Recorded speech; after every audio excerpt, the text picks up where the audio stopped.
We are live. Hey everyone. I'll wait a few minutes before we start.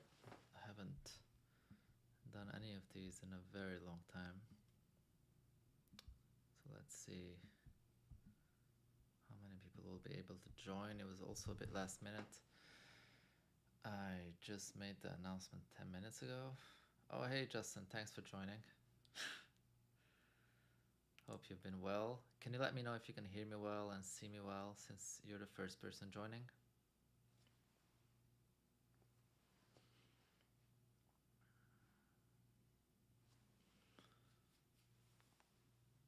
Hey, Alden.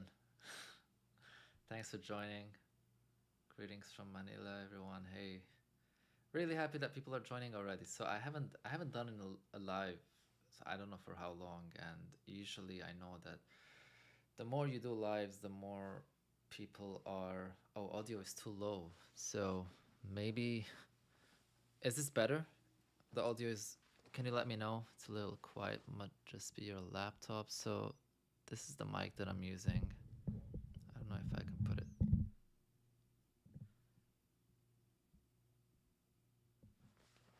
But when I got the notice, all right, it's a little bit quiet. All right, can someone let me know if this is better? Good morning. Someone says it's 1:30.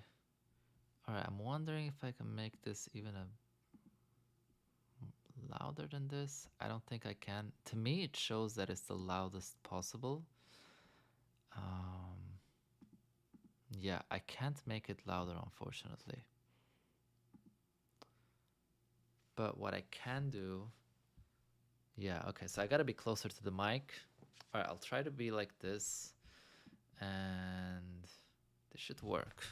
Maybe might even be able to put the laptop a bit further back. My face is out of focus. We can fix that. Got this here. All right, should be better now. Thanks for letting me know about that. I'm actually in Los Angeles right now. I'm at a conference that starts tomorrow. It's 1:30 a.m. It's gonna be a long video because the video we're reacting to, I think, is like an hour long. All right, thanks for letting me know, Justin, that it's better when I'm closer to the mic. So I'll try to stay like this for as much as I can, although it's a long video, so I might be taking breaks. So dipiridu, it's 1:30 a.m. But when I got the notice, I had to come. I just found it's 1:30 a.m. here as well. So I don't know if you're on the West Coast. I don't know if any of you know about Sophia Esperanza. Aldo made a comment earlier. Remember when I took you both to a slaughterhouse? Yeah, Sophia Esperanza is a very famous Instagram, I guess, influencer. She used to be a model and almost inaudible. Really, it's very weird. Can you tell me if it's better now? I mean, it's max on the mic and it's max in the application that I'm using. So it's very weird that that you can barely hear it. That's very weird. Or maybe I'll just speak louder and closer to the mic. I hope this is better. I assume it's better. I mean, more than this, I don't know what I can do. Sounds fine for the rest of us. All right, okay, I can hear just fine. Perfect, thanks. So yes, she's a model and I believe an actress. She quit modeling, if I'm not mistaken, a few years ago out of concerns for the fashion industry and lack of ethics. I'm on a Mac, by the way. You're just asking there, just letting you know. And so I know her in person. The reason why I've known her in person is also because we've been to Slaughterhouse together, and she documented it at the time, shared it to her 2.9 million followers, which I was very happy to see. And I've also had her on my podcast. The reason for that is because I I'm gonna be honest, I never expected her to be one of those people who would turn their back on the animals. And one of the reasons for that is because she has anti-speciesism tattooed on her shoulder. So for someone who has anti-speciesism tattooed on their shoulder, you wouldn't expect them to make an why I'm no longer vegan video. Now the thing is, I'm not that surprised now. At the time, if it had happened at the time, I would have been really shocked. But throughout the past year, she's changed a lot. That doesn't necessarily mean in a negative way, but what she was changing into made me think, oh, I wonder if she'll eventually be a non-vegan. And I do remember also recently seeing a comment where she mentioned that she doesn't identify as a vegan, and the reason for that is because she uses leather of products that she owned before going vegan. And I never understood people who do that, people who are privileged enough to not use it. Like if you come from a place where you're like, you have old products that are made of leather and it's either you wear those or you have nothing to wear, I can understand. But if you're not in that situation, you're just promoting leather. I don't care how old it is. You know, it's just not something that is ethical in my opinion. I don't think you should promote any animal product. So that's one of the reasons why I was expecting this. Now the timing for her to post this could not be worse. Just because I wish I was home, I had my setup. Um, I'm not like on the other side of the world. 1:30 a.m. tired. I have to be in good shape tomorrow. So I quickly set up everything here with the camera and the light and the tripod and the mic. And I've actually been trying to set it up for like an hour. And finally it worked. And by the time it worked, I was like, maybe I should just go to sleep. But then it also had another problem. So I had to buy a software because I was like, you know what? I'm tired of trying to do this with free softwares. I'll just buy something like Quick Professional and make it work. So yeah, we're gonna be reacting to this together. Thank you all for joining. I appreciate it. There is a donation box if anyone wants to chip in to support what I do, these videos. I'm actually considering doing more of them when I'm back home, but we'll see. So just gonna check the comments real quick. She was never vegan, but in 8 years you should be able to switch those products with ethical products. Yeah, exactly. I mean, even within a year, if you're privileged enough to afford other products, I mean, you should just change. She's a vegetarian now and has some weird beliefs. And Justin says, by the way, this will be a very frustrating one. I mean, I'm expecting it to be a frustrating one. I think mainly because I know her. I mean, it's not like I know her really well. Like, it's not like we're best friends. I met her once, actually. We don't know each other that well, but met her once, went to Slaughterhouse together, had her on my podcast. You know, we chatted about all these things. And so, yeah, it's definitely going to be frustrating. I think some people put some ideas in their head, just my opinion from hearing her. So, okay, I think we can start now. Let me see how this is gonna work. I hope it goes so smooth. I'm just gonna play it for maybe like less than a minute and then stop it and check in with you all. Let me know if the sound of the video is like good on the other side. All right. So here's the video. Let's start. And instead, I'm acknowledging that fear is a powerful thing. I'm taking responsibility for my. All right, that was just a test to make sure that you can hear on your end. So I'm just gonna pause it now, take it back to the beginning, and wait for someone to confirm if it was good. She's extremely hard to listen to, just a heads up. You're in my time zone. I thought you being live now meant you were across the planet. Yeah, I wish. I wish it was during the day for me now. I'm actually really sleepy. Oh, very quiet. Damn. How would I even fix that? Video sounds very low. Quiet. Oh man. Video capture device. Her audio is too quiet. All right. If you can all just give me like a minute to try to see if I can figure this out. Video capture device. No. I think the problem might be that the window capture that I have, which is what I'm using to show her video to you, is technically just capturing the video. All right, let me try something else. Let me just for a second, I'm gonna remove it. I'm gonna try another way of doing this. Media file. I'm gonna try to use another source. The only problem is I don't know how to play it. If I do it this way. I'm using a Streamlabs desktop app. I'm really sorry, by the way. Like, I wish I was better at this. Yeah, I think it's Streamlabs desktop. I think it's Streamlabs OBS, the same thing. Damn. Let's see. No, that's not it. All right, let me try something else. So I go to source.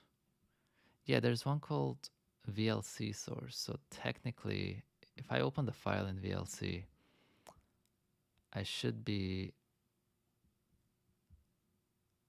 Oh, if you're using... Okay, let me try that. If you're using OBS, you have to add a volume source to the video. Thank you. Let me try that. All right, so I'm going to remove that. Go back to this. All right, and then source. General sources, audio output capture.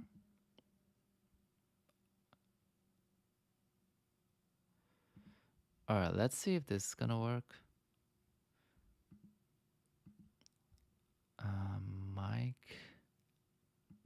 No, source setting. Go to bed, Seb.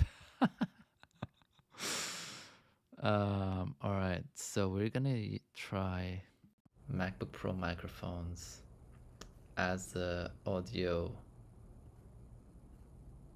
Where it's coming from? Audio output capture. All right, okay, let's try now. All right. Grateful for this lived experience loaded with lessons to continue to learn from. All right, was that better? Please tell me yes.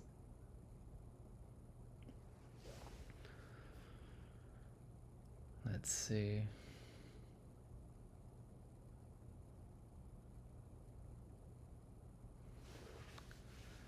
You'll regret later on if you have a conference. It's fine. Oh, okay, cool. It's working. Yay. Thank you so much. Who was that? Who recommended Frida? If you're using lab. Yeah, thank you so much, Frida. I appreciate it. Okay, so let's do this. Okay, so a few things. I'm tired. I'm sleepy. I'm also really hungry. I messaged my friends if anyone has any snacks, and no one is awake. So let's see. Her video is a little louder than yours. I don't think that's going to be a problem. I can just make it lower from here. All right, so I'm just going to start the video. Feel free to give me feedback. Oh, you should pin your donation link. I have no idea how to do that. I literally have no idea how to do that. How does that even work? Settings. Oh no, I shouldn't have done that. Oh wait, maybe I can do it from the settings. Let's see.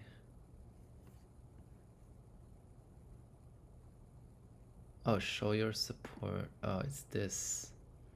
No. Just post it and press the dots.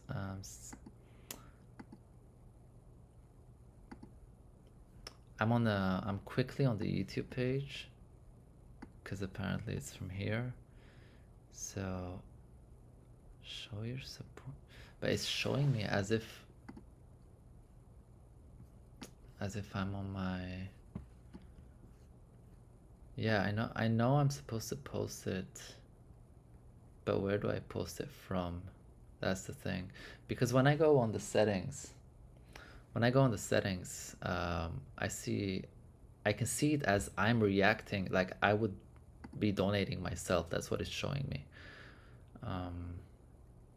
So I wouldn't know how to do that.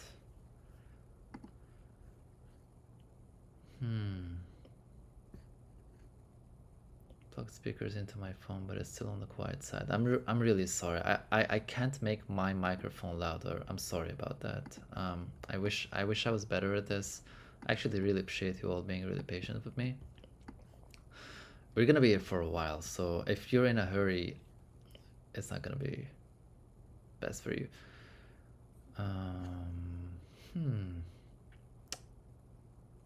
Maybe this isn't my, let's see here. Yeah, that's my channel. All right. Content, live. All right. Go to the page. We're gonna be here for a while. Sorry about that.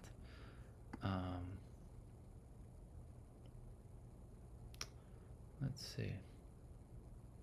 Engage with your audience. See, like engaging with your audience, I only see start a poll and start a Q&A. And then next to it, yeah, you know what? I don't know how to put my own donation link, so I think right next to the chat, you can just click the $sign if you'd like to donate. It's fine. Like it's not the goal of this live stream. If anybody wants to do it, I really appreciate it. Thank you so much. But if not, that's completely fine. I'm just happy you're all joining me and you're all patient enough. Just want to quickly check. Oh, Josh Hayek, thank you for joining. And that's it. Tackling the root cause of all problems. Yes. Oh, I got a donation. I just saw. You don't need to read or acknowledge this. I might pass up, but we'll rewatch in the morning. Thank you for all you do. Thank you so much for the donation. I appreciate that. And see, that's really weird because I'm supposed to have this donation thing on the top that updates, and it didn't update. So, I mean, I'm just gonna give up. Let's accept it. I'm not a professional in going live. Fewer humans, less problems. We appreciate you being a voice for most vulnerable and gentle souls. Thank you. All right, so let's start. Feel free to write down any feedback you have. All right.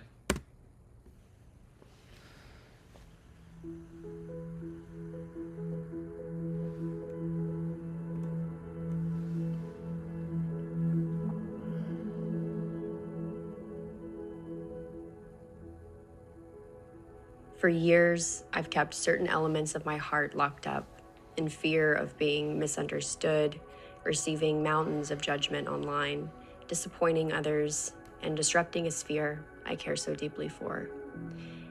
Okay, so I'm gonna try to be objective. I don't want to come here and try to react to this as reacting to someone who I know. Let's say friend, but like not that close.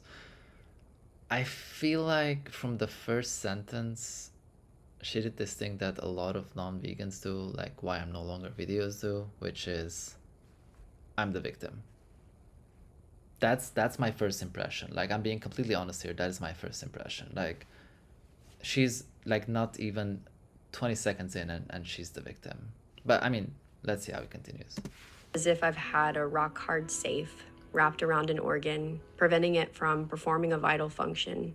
Unnecessary weighted structure, restricting what so desperately just wants to flow. That's how it feels for me not to speak my heart, to not live in authenticity.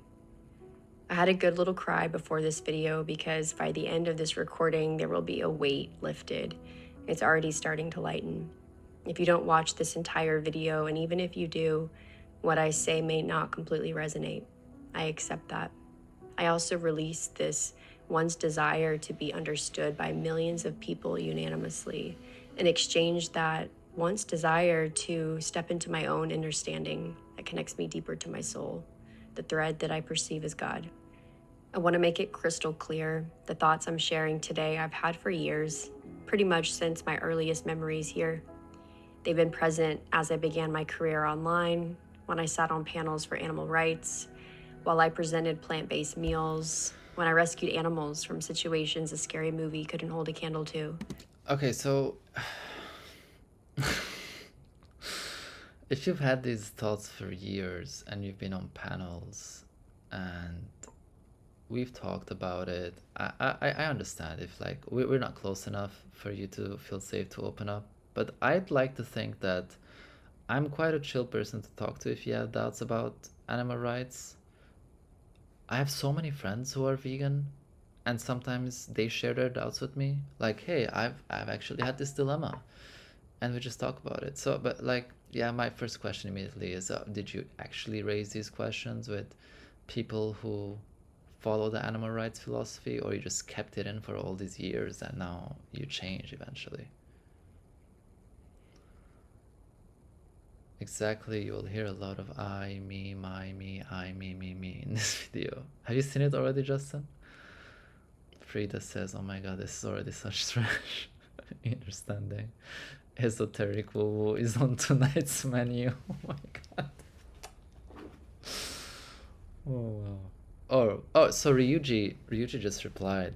He says he's awake and he has snacks. I'm gonna say, come over. I'm live on YouTube. Bring snacks with you. I also just recorded a podcast with Ryuji, actually. It was amazing. Anyway, let's continue. When I stood at the feet of animals, suspended as they had their life taken, recording the reality with my phone to share with the world. For years, and for many reasons, I believed my full perspective on animal rights, empathy, compassion, stewardship, life, love was a burden to the progression being made on behalf of animals.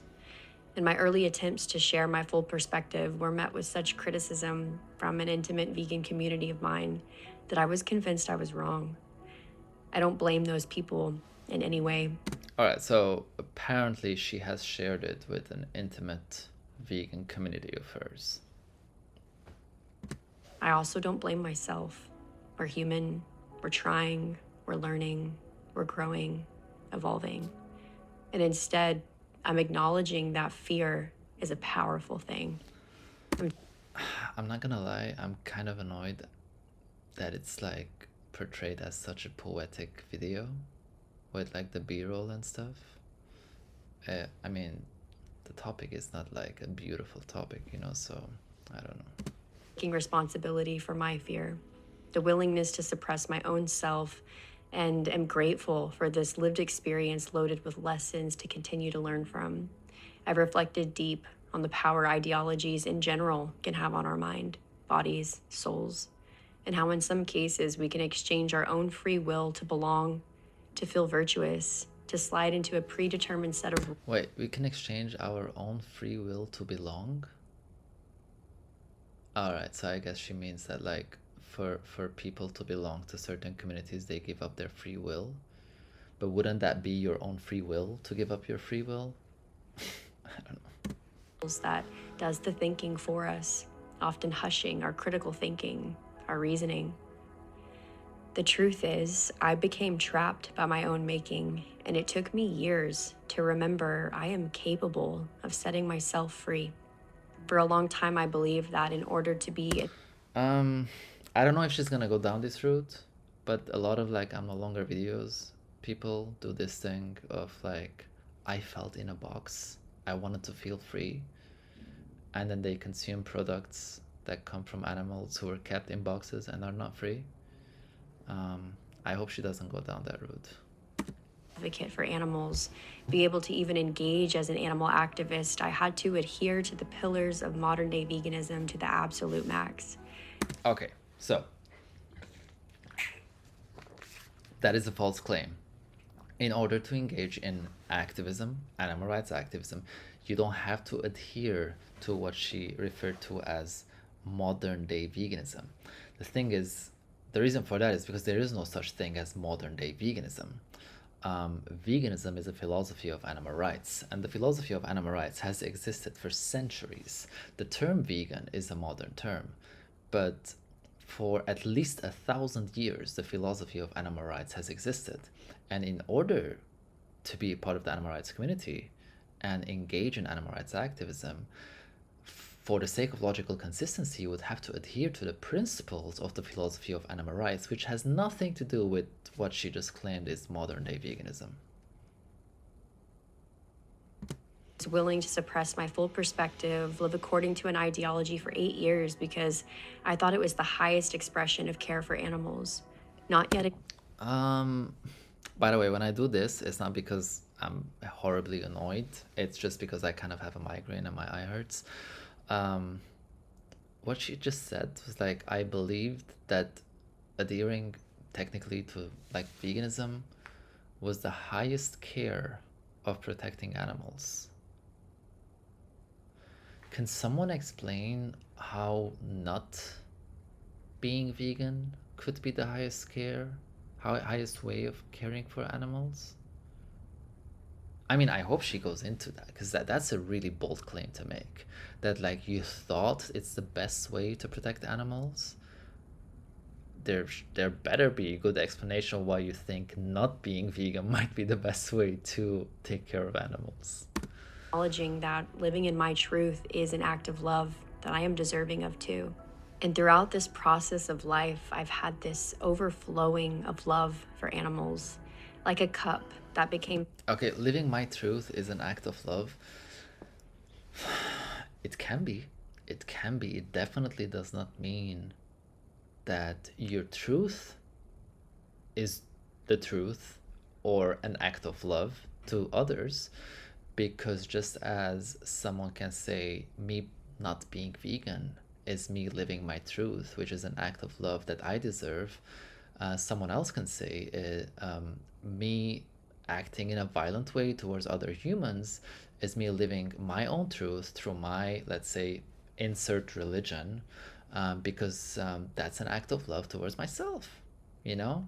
And then you can literally justify anything by claiming you're living your true self, which is an act of love that you deserve. What's happening in the comments? Even old Greek philosophers preach about animal rights. That's true. These people will find any excuse to not be vegan.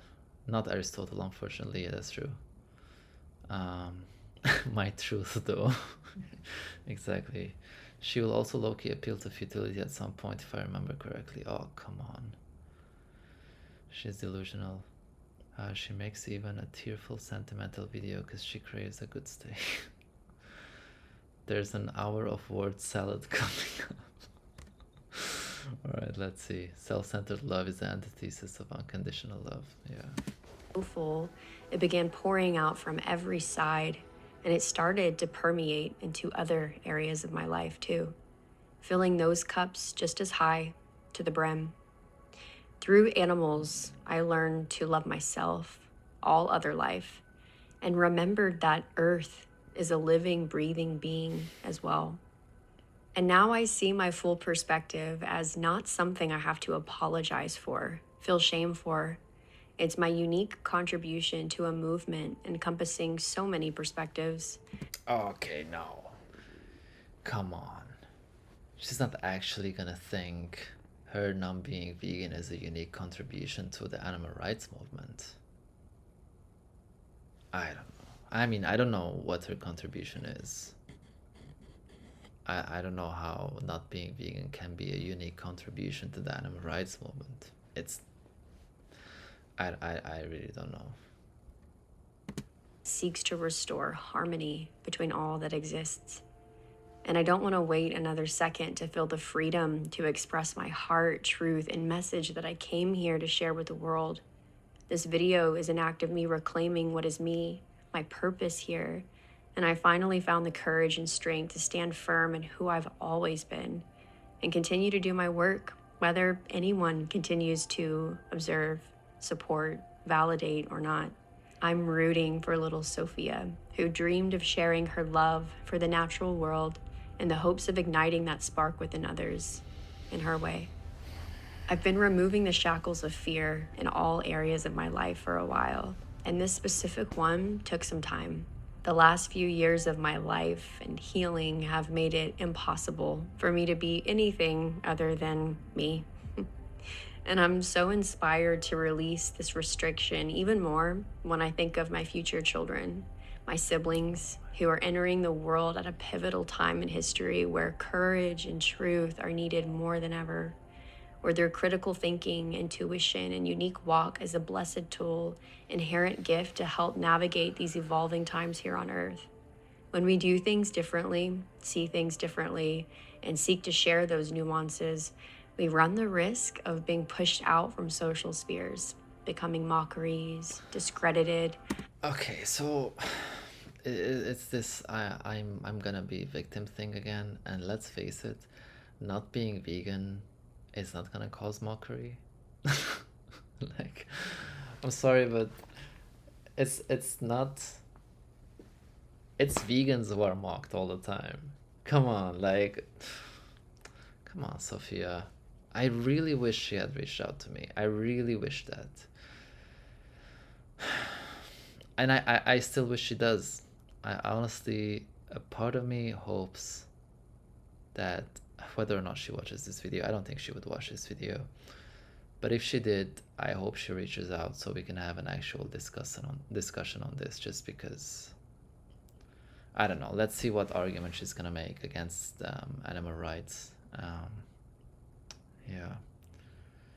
Cringe material overflowing. Me. Typical ex-vegan. Yeah, I mean, that's what I see so far. We're off. We're only 5 minutes in. I thought it's been like 15 minutes already. Ostracized, and in today's world, canceled. To me, all of that has become background noise to the symphony that. Okay, you're not gonna get canceled. You have 2.9 million followers. You making an I'm no longer vegan video is gonna put you on a pedestal for millions of people. You're gonna be on a pedestal. You're not gonna be canceled. Like that's come on. Like that's just objectively false. When you have 2.9 million followers, and we all know most of these followers are not vegan, a big part of them are, but like it's not like more than 1.4 million of your followers are vegan. You're not gonna get canceled. Come on, that's just a false claim. Truth. I'm welcoming a reality where I can't control the feedback, the responses, the knee-jerk comments, the interpretations, the perspectives, the opinions, the confusion, and choosing to spend the remainder of my life here on Earth expressing in authenticity. If you are stuck. Come on. I'm trying not to stop it that often, but choosing to stay in this life expressing an authenticity, being your authentic self does not equal being moral. Like, if a serial killer is expressing their authenticity and killing people, what does that say about the morality of killing people? It doesn't say anything. It just means someone is doing what they feel like doing. I don't know why she's portraying it as if it's something inherently moral. On this video or are frequent here, I appreciate you for opening up this pocket of your life with me to hear me. The truth is, you could be anywhere right now, and I'd love it if you stayed. Before I was an activist, before I was a vegan and took on these labels, I was a child who. Labels, though? Seriously? Do people who like believe in human rights think that's a label? Like, is protecting human rights or not being against human rights a label? How about just like respecting animal rights? Like, well, why does it have to be a label? I don't know. Feathers picked from the ground are not vegan, though. Oh my god, is that what's gonna come? Knew the depths of love. I craved symbiosis, I championed reciprocity, and I had a deep instinct to protect life. Championing reciprocity is good, but it's also good when it happens with someone who can consent to reciprocity. You can't just like force that on someone, and forcing doesn't inherently mean like forcing them physically, but you can't force that on someone and then talk about reciprocity. Reciprocity needs consent from the other person. Those close to me, my family, will know that since I've been a baby, I've had such a deep reverence for animals all life. So much to where it drove a lot of them crazy. I was the child who released crawdaddies into nearby waterways at family functions before they were boiled alive. I was often frozen in time when I would overhear conversations about people speaking of the insignificance of animal life. I gazed into the eyes of beings suspended from time and space, blurring the lines of separation and merging into one. And I also asked to be raised vegetarian early on in my life. And often when we see a child expressing this way, acting this way, the assumption can be that they have a fractured relationship to death. They aren't in touch with the natural rhythm of life and death cycles. And while I find truths to many things, even those statements, the one thing that I have felt my entire life, for me, when it came to using our hands to end an animal's life for food, I always just knew that there was another way. Not so much this is right, this is wrong, just that there was another way. This omnipresent tap on the shoulder, this whisper of another way, I see it as an unsevered cord to a frequency so divine that challenge. It's, I don't know what to say. I feel like it's one of these like spiritual awakenings type of video, you know? Like the second I hear frequency and divine, I just know like chances of this just being, boldly put, bullshit arguments is gonna be high. In the most beautiful of ways, what we're capable of as humans. I think part of what makes us so incredibly special as a species. What was that? She's on acid. Word salad. Natural food chain. Yeah, I actually don't know what she's talking about. It's a bit of a, yeah, someone said there's gonna be a word salad coming, and I don't know, like a part of me, it's not that I want to be nasty. I'm not being nasty. This is my authentic self, all right? I'm authentically reacting to her video. Is we can do it all. We can use our hands for building, for destruction. And in a sense, we have this master key. I had to stop this. This is the funniest comment so far. The gentle background music to express violence is so humane, slaughter vibes. George Hayek, thank you for that laugh. That was needed. For those of you who don't know, George Hayek is a legend. He's the owner of the first vegan hospital in the world and founder of Lebanese Vegans. So, thank you, George. That was good. To this experience. Sounds a Boudian. And with yeah. so much access comes an even greater responsibility.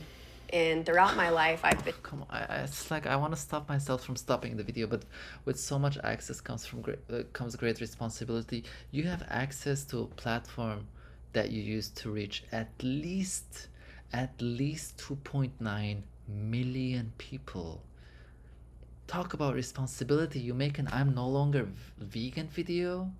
Like, I saw this coming, but the fact that she called it why I'm no longer vegan made me lose so much respect for her, because it's like this typical ex-vegan thing. It's like begging attention from the algorithm and non-vegans to come and pat you on the back and praise you and tell you you've done the right thing by leaving the vegan cult. Like, that's what the title I'm no longer vegan yells, right? If you actually want to have a discussion about this subject and you don't want to be like those people, you don't call your video I'm no longer vegan. You call it something like discussing animal rights, or rethinking, reevaluating my ethical beliefs. Then you can have a discussion, then you can talk about it. But just calling it why I'm no longer video, like I can't not be annoyed at that. The way that I express is simply unnatural. I hear them, and maybe that's true for them. I can only say, imagine breathing, something that comes so natural you almost forget you're doing it most of the time. Vital. This is how I feel about my expression. Almost autonomic, a heartbeat of my being. I've been so blessed with. Okay, so whatever she's feeling about this is so natural to her that it's as natural as breathing.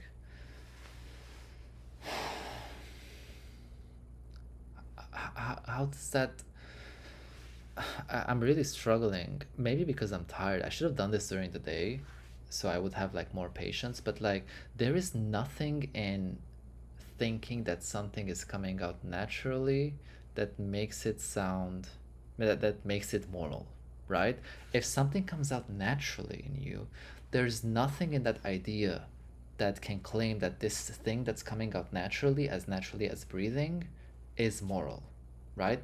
If someone is naturally violent, if someone is naturally abusive, and they're just being themselves, it doesn't mean that violence and abuse are moral. It doesn't give any value to, like, or moral worth to what you're doing. Anyway, Oreo is cool. $10 donation. Thank you so much. I appreciate that. Again, I really apologize. I don't think the donation toolbar, or whatever that's called, bar, is updating, which really sucks, because then people might donate without knowing how much has been donated. So that's the second $10, so I really appreciate all the work you do. Thank you so much. I really appreciate the support. I'm just gonna take a quick look at the other comments here. Ayahuasca seems to make people narcissists. That unfortunately is something I've experienced as well. She could have just said, I'm sorry for not being vegan anymore, and everything would be fine. The way she's making herself the victim is annoying. Yeah. Get your salad bowls ready. Bello, I don't know how to pronounce your name, says Oreo has palm oil. Just pointing that out to Oreo is cool. Interesting thing, palm oil is definitely not the most destructive oil. It's the fact that it causes destruction to orangutan habitats that makes us feel worse about it. But it's actually one of the most sustainable oils, from what I know. Actually, not one of the most sustainable, but one of the least destructive oils, as far as I know. That's a whole other topic. But just want to say that. All right. Yeah, let's get back to this. Many wise teachers in this life. And when I reflect on my childhood, I can vividly see, feel, remember so clearly the animals, insects, plants that have imprinted on me. I can recall their intricate designs, the emotions they activated within me. I cheered on ants as they journeyed up a tree trunk to retrieve their forage. Cheering for ants when you were a child doesn't say anything about your lack of ethics now. It just doesn't. Vertical walk they made look so effortless. Shared water with frogs whose eyes told a million stories. Sat patiently after a rain to witness the emerging of snails to ride a raindrop.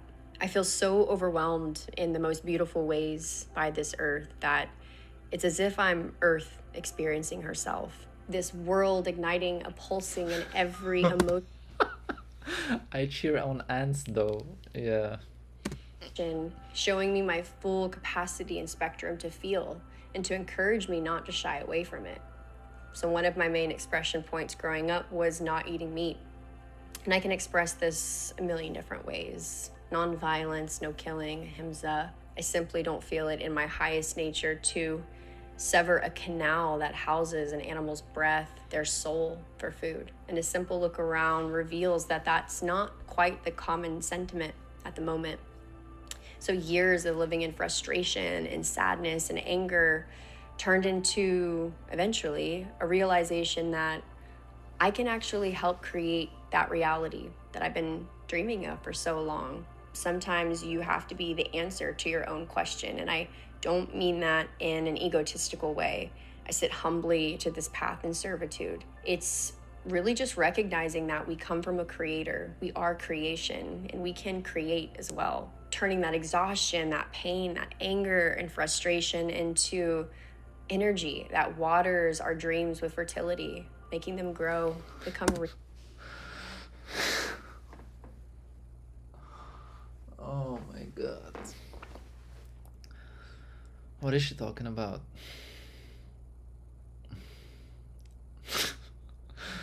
I am the earth experiencing itself, lay of ayahuasca.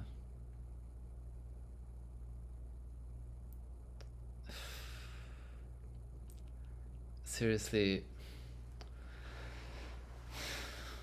it's like a parody of hippies. She says so. Yeah, it's quite a...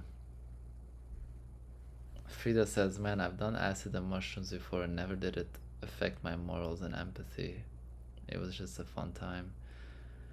There is no humility visible to me. Dreams of fertility. It's this thing of like really framing it as this poetic change that I don't understand so far. So let's see.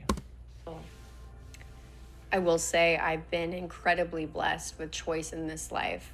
Often when I speak about this perspective that I've had, Let's remember this quote later on. I've been incredibly blessed with choice in this life. Let's not forget this sentence. since I was a child, it can be met with people saying how privileged it is. And then I reflect on the many videos that I've seen of children all around the world who have far less than I'll have ever had in this life, expressing the same sentiment. Weeping as their pet goat, their friend, their companion is sent to slaughter. Crying, pushing their plate forward after learning the food that they were eating and who it contained. This is so not an isolated occurrence, and it happens in areas ample in resources or not. And again, I reflect on how incredibly privileged it is to be able to have choice. I cannot imagine what it would be like to feel the way that I do, the way that these children feel, and not have another option. Yeah, let's remember that for the animals as well. Or not have an environment that supports another option. I'm not denying that the person who raises the knife at an animal is not providing in a huge way, because they are. They absolutely are. I also honor that the one who weeps at that reality is also providing just another vision for another way, another world. To me, it's fascinating how religious, spiritual texts often allude to a pillar or commandment of no killing and speak of beautiful spaces where there is no death in the air of Eden. Sometimes I feel those of us who have this unwavering devotion to preserving life in this way, we may have retained a memory of where we came from before, where we may go after. A soft whistle of a world that existed prior, a future that's calling us forward, or one that... A soft whistle of a world that existed prior.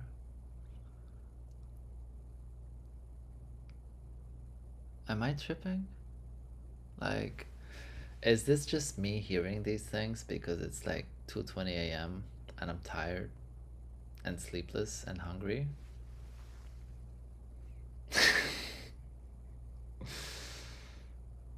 Yeah, I don't know what the point is so far. Let's see. exist right in this moment if we have the eyes to see it.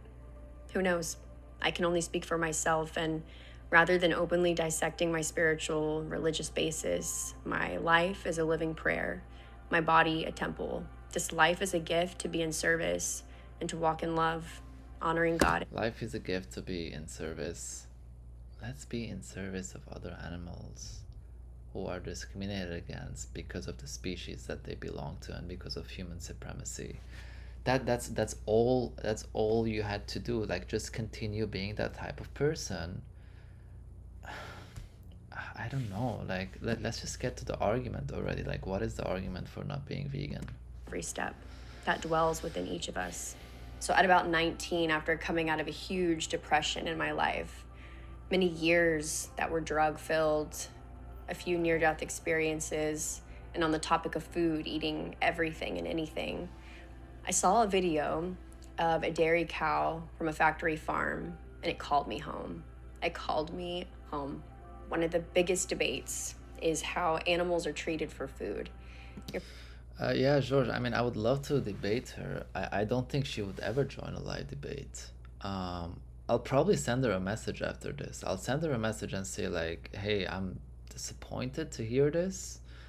I know you've already talked to your close vegan community, but if you'd ever want to discuss this topic and hear why I believe you're doing a lot of harm, please let me know. I don't think she would be open for a live debate.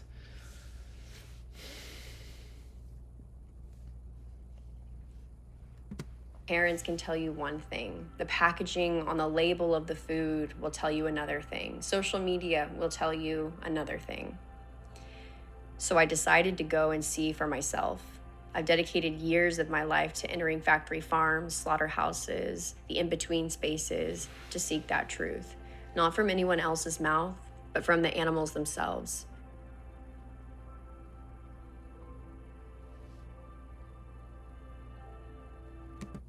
There's a reason these farms and processing facilities, slaughterhouses, have concrete walls with high security.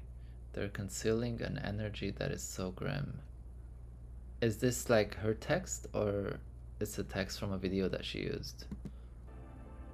I feel like it's her text just because of the word energy.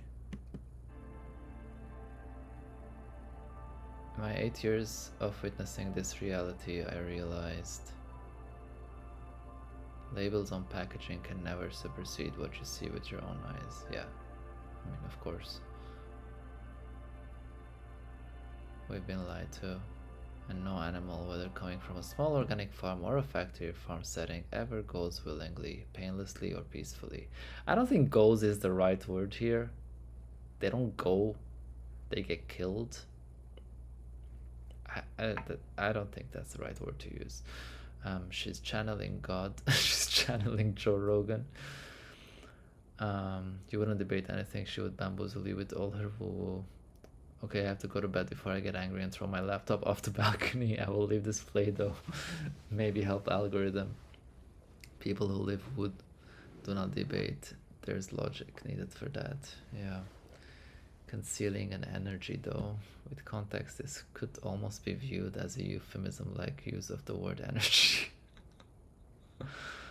I'm surprised she didn't spell it energy.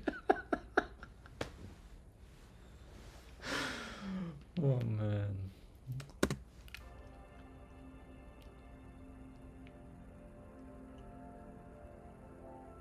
Communing with these sentient souls has been my church, feeling closer to God than ever. In these spaces, an animal's life occurs so quickly, like flickers of an almost flame that never quite reach maturity. And I never knew a level of suffering existed, was possible, until I began entering these spaces. My worst day wouldn't ever touch on the best day they had. Their lives' misery from beginning to end, and I helped fund it. I felt it justice, only fair, that I inserted myself into these environments continuously until I felt a level of pain they are forced into. Each interaction both wounding and strengthening my heart simultaneously. I had turned a blind eye to them for so long that I decided to turn my undivided attention to them, to absorb, to observe. And in those intimate moments with animals, I tried to remind them for a moment in their very short lives here that they mattered, that they were seen. And Guys. Oh man, these comments are killing me. Is this a project for film school or something? Oh. allow them to experience love for the first time from a human. What we've done to innocent beings, to trusting individuals, to sentient life is nothing short of an abomination. And what we do to them, we do to ourselves. We're all connected. And We're capable of so much more as humans. We know that, though. Will we choose it? Many will say there is a spectrum to this reality, right? There is factory farming somewhere on the extreme left. There is halal and hunting somewhere closer to the right. And all I can say is I've watched life leave a chicken from a factory farm, a cow from a halal operation, and a deer from a bow kill. And to me, in each instance, and the countless more I've witnessed throughout my life, there's that whisper that there is another way. Sure, there could be a time in my life, a true survival instance where maybe there wasn't another way. But in this moment, in this reality, and with this creative mind that we have, there is another way. I've been vegan. How much more is there of this? Oh my god, there's still like 40 minutes. Should I order food? Like, is it possible to order food at like 2:30 a.m. in Los Angeles? Can someone tell me? Like, does that thing work here, or do they just close all the restaurants? For nearly 8 incredible years, and in that time I've shared footage online that I or others have collected from farms, slaughterhouses, undercover investigations, in the hopes of that truth sparking something in people's hearts all over the world, and it has. Viewing the world this way, having this vantage point, and witnessing the dark underbelly of what humans are capable of doing made me believe for years that I despised humans, despised them. And by being one I mean, myself, okay, so she talked about how like seeing all of this horrible atrocity, like what we're doing to other animals, for years and years and years she witnessed that. It made her despise humans, but she's saying that now as if despising humans was not a logical reaction to what we witness in these slaughterhouses and farms. I think that's the most logical reaction to seeing what your species is doing to innocent beings by the trillions. Like, I don't know. Can you get Taco Bell for this drug trip? I'm not sure if it's possible, but you should. If you can, you should. This will be a long order the food. I don't know. I'll check. Is Uber what people use to order food here? I think it is. Let's see. Get some chicken wings in honor of the natural order of things. There is nothing wrong with despising obvious evil. Exactly. Like, I mean, that's the most natural reaction. I can't believe like she's saying that as if it's a weird thing to feel about humans who are like murdering animals. 84,000 animals per second. All right, so food. Let's see. Oh, there's some like open restaurants, 15 to 30 minutes for delivery. Del Taco? Do they have vegan stuff? Does anyone know? Her misanthropy over her respect for other rights. She never got it, yeah. I think her boyfriend is non-vegan. Yeah, I wouldn't be surprised. Let's see. What's vegan at this place? By the way, if I order food, I'm gonna have to leave at one point to pick it up. I hope that's okay for you all. Let's hope this place has vegan stuff. It only says veggie. I don't trust it when they put veggie. Like, no, you gotta tell me that it's vegan. I also hope I can find a vegan restaurant at this time, because I don't really trust non-vegan restaurant usually. Let's be real, this is all about her millions of Carnist followers for clout. Yeah. Yeah. Let's see. Oh, sushi run, buy one get one free. I mean, if I can get some vegan sushi now, that would be really nice. And buy one get one free. Let's see. All right. What's happening?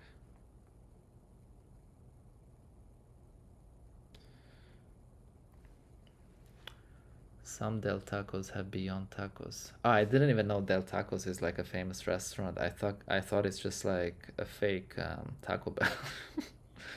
Oh, avocado cucumber hand roll. See, that's the thing. I don't trust these. It just says like veggie cutthroat, asparagus, cucumber, avocado, gobo, wakame, and zuke. I have no idea what gobo and zuke are. Let me check another restaurant. Garage pizza? Yeah, I'm not gonna have pizza now. 464. Donuts Bakery. Vegan stuff. Ah, that's closed. Maybe I can put a filter to only see the open ones. Invite Ryuji to stand in for you.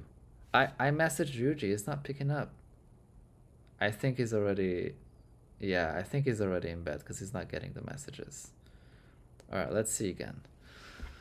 Vegan sushi. Taco Bell, you can order the tacos with black beans. Is Taco Bell and Del Taco the same thing? I've never had Taco Bell, so I don't really know.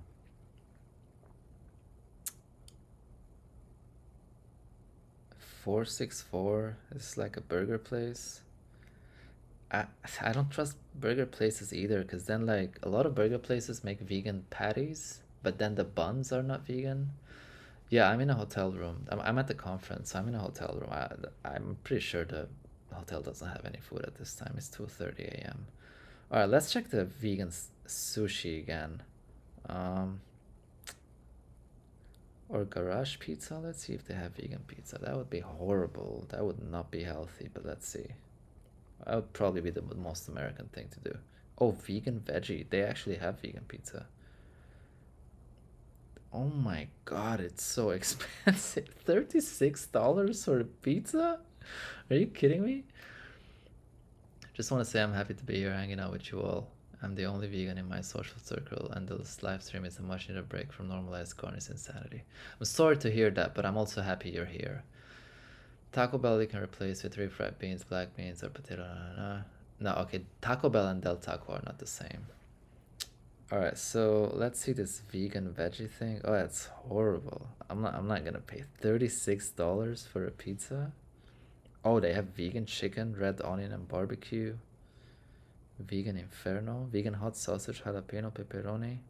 No, pepperoncini, whatever that is. Red onion, garlic, crushed pepper.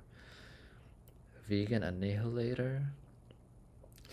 The vegan pizza names here.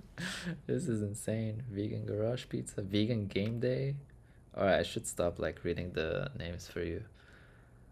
Yeah, that's about 50 bucks Australian. That's expensive, right? $36? That's really expensive. Alright, let me check if I can find another one. But only if you're all hanging out with me for a while. Like, I'm not gonna order food and then like be here in an hour just hanging out with like two of you. Alright, so one could buy decent tech equipment with the price of that pizza. I know, right? I know. Yeah, Alden, I miss Go food. I miss nasi goreng. I miss like nasi campur, like Indonesian food. Alright, so alright, let's check the sushi place again. Should I give them a call and ask them what's vegan? That would probably be the safest thing to do. Cause it says, oh, it's under the category as vegan, so it probably is vegan. Let me see here. Oh, they have a vegan menu. Yes. Oh, that's nice. Oh, all right. So we found. All right, we're having vegan sushi. Valley Oak, whatever that is. Avocado on top, cucumber, asparagus, and gobo inside. What is gobo? Does anybody know what gobo is? 36 for a pizza is anti-worker. My homemade pizza costs about $3. I know, right? All right, so veggie cut roll. That sounds nice. Simple. Let's add that. Valley Oak. Let's add that. What else can we have?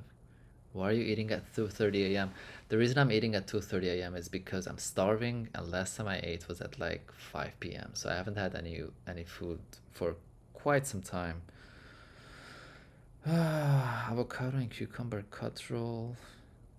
I don't even know what these things are. Finely chopped daikon, eggplant, wakame cut roll. I guess I'll get one of that as well. I wish they had like just like a bunch of rice I could order. That would be ideal. I could live on rice. Yeah, I think that's all. Alright. So if this is the vegan stuff, alright, I'm just gonna order sushi. Could watch the video while ordering, or else you'll be here forever. That's true. I'm really sorry. I should be doing that. Oh, gobo is burdock root and is popular in Japan and Japanese food. Thank you. I had no idea. We have 40 more minutes of the woo train. Rice and beans, comfort food. I know, right? Just get some red beans. Where from? I don't know. Oh my god. Now it says not accepting orders right now. Why did I just waste my time for that? Where's this guy right now? That pizza is so expensive and the only other option is sushi. Los Angeles. Well, I'm a bit like outside the city. I'm near the airport. Anyway, I'm gonna play and see if I can get something else, alright? So guilty of being associated with a level of brutality. Over time, I became such a hardened human that I was really just pain with legs. And then something happened that reminded me humans are good. Humans are not just a virus to this planet, a common rhetoric that I hear more and more every day. I mean, technically, we may not be a virus for this planet, but we're acting as one. So I don't even think there's an argument against that. We're definitely acting like a virus. Sure, we can be many things. We can be destructive. We can also be incredibly beautiful. There's hope. And I'm so grateful for my parents giving me the name Esperanza, because it was when I met Patrice that I was reminded of the absolute beauty of humans. And through him, I began to trust people again, see the potential. And as my middle name is translated, he gave me hope. He lit the flame of hope within me again. So I began using my middle name publicly, putting it to the forefront of my work online, using it as a mantra to call in a brighter future and present. You have to channel your inner breatharian and eat this word salad. Yeah. So blessed to be named Hope Esperanza, and didn't realize how special it was until my 20s. So I stopped thinking I hated humans. And I stopped sending that energy towards millions of people every single day. My heart began to expand. Once laser focused on just the animals, my consideration began to expand to my partner, myself, Earth, all life, all humans. It just kept growing to encompass every. All right, so I actually ordered a pizza. Let's see how that goes. Hope it goes through. I hope they find a driver or someone around me, and it's been this heart opening that is still unraveling within me. And I learned that love is for everyone, for everything. Oh my god, it didn't go through. Unfortunately, your order from Garage Pizza could not go through. Are you kidding me? Why? That's so annoying.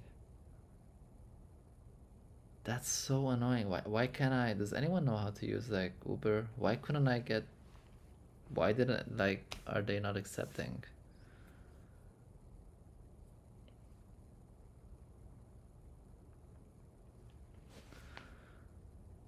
I want to see this $36 pizza. Better have chunks of gold in that crust. She make money with spa music and rambling, and I can't afford the pizza. Why? Oh my god.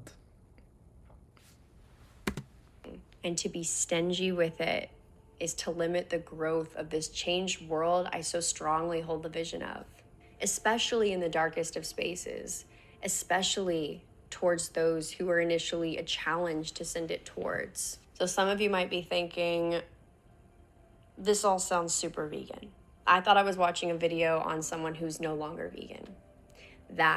This is the very thing I want to dispel today. This idea that someone has to call themselves a vegan in order to be an animal rights activist, an advocate for anything, life. Look, you don't need to call yourself a vegan to be an animal rights activist. But what you do when you call yourself a vegan is you take a loud stance on animal ethics, right? You make it known that you are a person who respects other animals and believes that they deserve basic moral rights. Like, don't pull this like whole label thing, please. This idea that someone can't express a love so deep for creation unless they also call themselves vegan. And also that veganism is the sole highest standard in every situation that we should be striving for across the board. Can you like replace that sentence with animal rights? Respecting animal rights is the highest stance in any situation. Like, are we gonna talk about situations when you don't respect animal rights? Can you make the same claim for human rights? If not, then what is the trait that is true of other animals that if applied to a human would justify doing the same thing to humans? Can't find it. Yeah.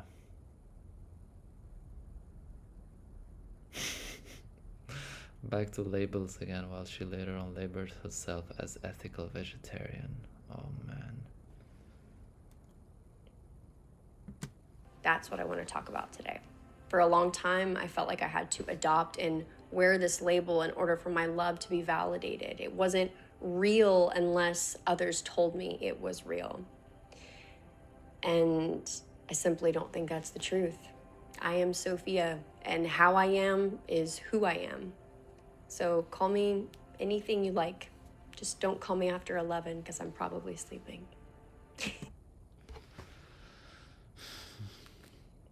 I know I'm not gonna say anything. I just had to pause. I'm not gonna say anything. This video is a little bit serious. I have to throw in a few of those. So let's get into the mud of this conversation, no holdbacks. I took off the label vegan, but certainly not my love for animals, all things. Veganism has nothing to do with love for animals. Nothing. Zero. There's zero explanation or proof or logic in the idea that a vegan loves animals or is vegan because animals deserve to be loved. You can hate animals and still believe that they deserve basic moral rights. It has nothing to do with love. Creation. In fact, I feel like I can love deeper now, not because my way is the best way or the only way or the highest standard. It's just my truth. And nothing feels better, more liberating than living. Oh, I found pasta and it's $15. It's still very expensive, but I'll take pasta. I love pasta.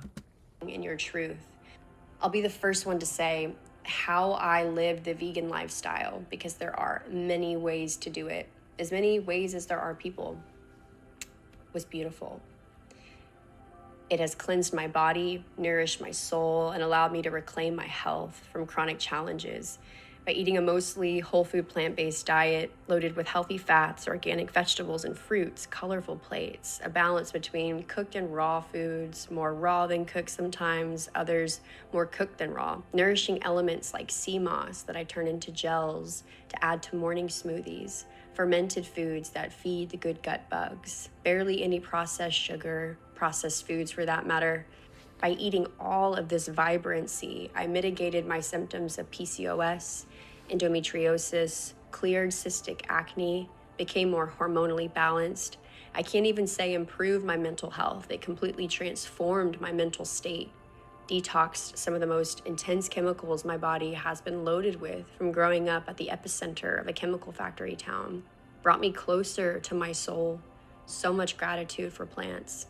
And I can call this veganism, but really it's being so connected to the plant world. When I was looking for my heart to be put to a word, an ideology, veganism came so close. I'm just so grateful for vegans. They are some of the most loving, compassionate people I've met, and they're a part of a collective that I believe will bring about such a huge healing to this planet, especially. Sorry, what is that? Yeah, so it's about health for her, not the animals. Yeah, she really went into the health part. But I mean, I think I believe at the time she did it also for rights-based reasons that she's turned her back to right now. Psychopoetic vomit describing her unjust bloody criminal to eat animals as her choice to the choiceless captive abused, raped, and murdered animal victims is beyond disgusting. The pasta place accepted my order. Alright, we got food. I'm so hungry. I would even go further and say it's all about vibes for her, because no animal product is healthy. Yoga pants time. She hasn't said she's eating animals, just not calling herself vegan anymore. That's true. So far. I mean, people are saying she eats eggs, and that's the rumors I've heard as well. But we'll see. Being so connected to the plant world, girl, what? Yeah. Pasta vibes, yeah, finally some actual food, that's true. Those who are walking with such intention and who expand their awareness to not just animals, but the earth, other humans, everything that exists. Veganism is beautiful. So, veganism is the practice of abstaining from the use of. Gotta give credit for that. I mean, I don't like that she said it's beautiful. It has nothing to do with beauty. Veganism is respect, right? It's. I appreciate that she's not bashing veganism. I don't know if she's going to, but I appreciate that she's not. But let's see. Are we also gonna get some pasta ASMR later? Animal products, particularly in diet, and an associated philosophy that rejects the commodity status of animals, centered in reducing and eliminating the exploitation of animals. It was a culmination of many factors that catapulted me into this moment where I decided to depart from using the vegan label.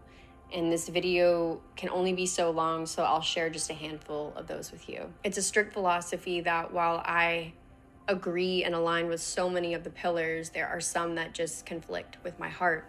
Veganism, as I It's not so many pillars. There's only one pillar for veganism. Other animals deserve basic moral rights because the idea of animal rights is based on the same logic as the idea of human rights. There's not that many pillars. It's as simple as that, and it can't disagree with your heart because it has nothing to do with your heart. It has nothing to do with anybody's heart. It has a lot to do with logic. It's a philosophy based on logic.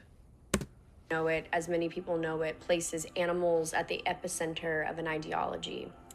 And What? I resonate more deeply. What? Centers the animals at the epicenter of the ideology? Like, no. Like, I mean, it's about animals, but it's not like making animals more important than anything else. It's just saying like, hey, what we're doing to other animals is wrong, and here's the reason why it's wrong. It's as simple as that.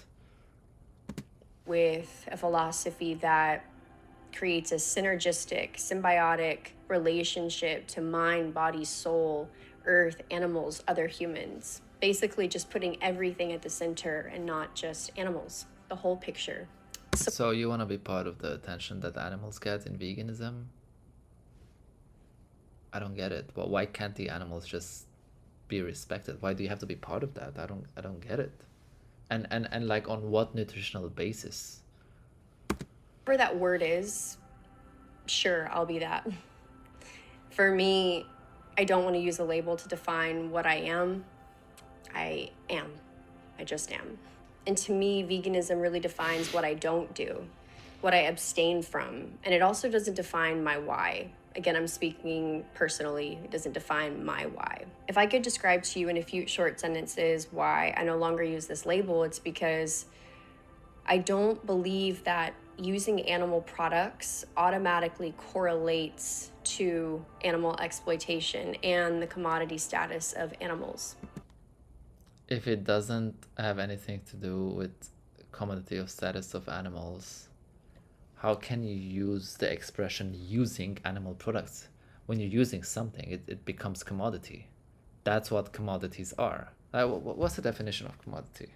Let's see. Definition of commodity. A raw material or primary agricultural product that can be bought and sold, such as copper or coffee. All right, that was a bit like detailed. Oh, it's here. A useful or valuable thing. All right, a useful. The second you use an animal, that's because you put them in the category of a commodity, which is what gives you the chance to use them.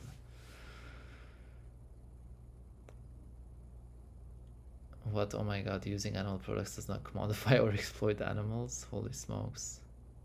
I hope this is just a weird phase in her life. Yeah.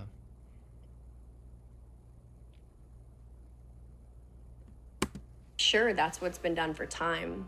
That's how we've chosen to behave, to act. We can pluck a feather from a bird against her will. Is that the same as utilizing a feather that we found on the ground to create a beautiful piece of art with?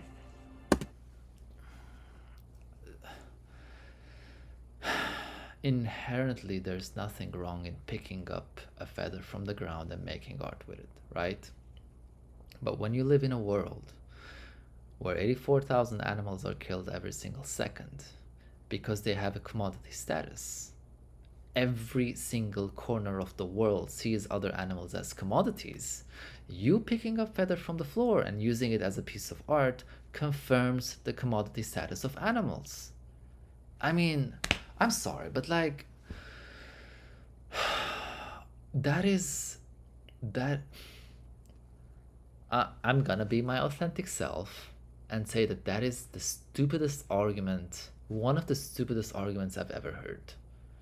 Just because there's nothing inherently wrong in picking up something from the floor and using it doesn't mean that it's an unethical thing to do, because it indirectly confirms the commodity status of animals, because you're using something that comes from an animal to make a commodity, like in your advantage, you're making something out of it.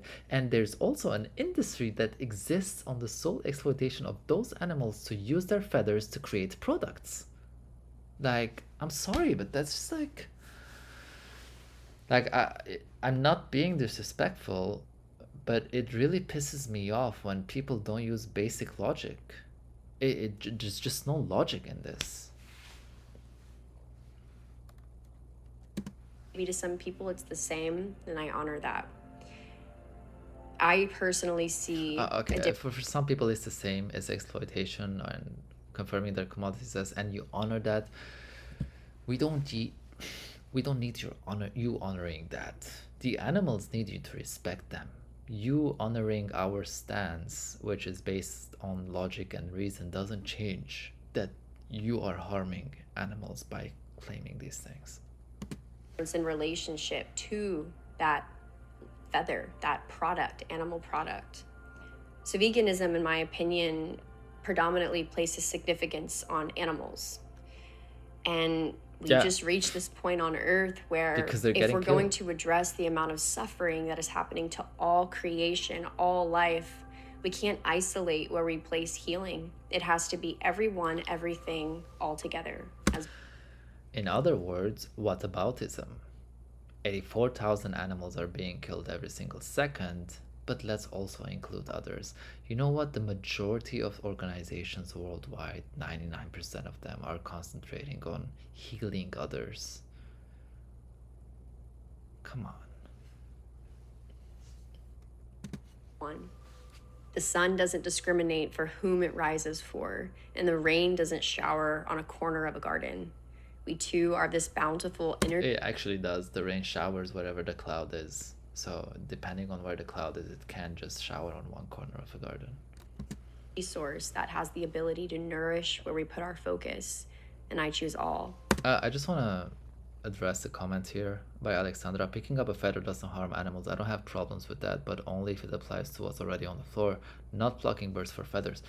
As I said, Alexandra, the problem is not in the action of picking up a feather and using it. The problem is that you're picking up that feather and using it while also living in a society where animals are seen as commodities and whole industries exist on picking leathers from birds, right? So you're confirming that you're literally confirming the commodity status by picking up that feather and making something out of it. Someone walks in and sees it and like, oh, that's nice. I want something with feathers in my house. The people are not just gonna walk around forever in nature looking for feathers to make things. They're gonna go buy things made of leather as well. So like, you might make something nice at home with feather you found on the floor, and there's nothing inherently wrong with picking up feather from the floor. But someone else walks in, sees that whatever you made, they're like, oh, I want a dream catcher with feathers, and then they go buy a dream catcher with feathers that are plucked from birds. Like, you're confirming it. And I mean all, down to the microscopic beings that dwell under our feet within the soil. And many people will say vegan. Oh man, she didn't just say that. Down to the microscopic beings that are under our feet in the soil.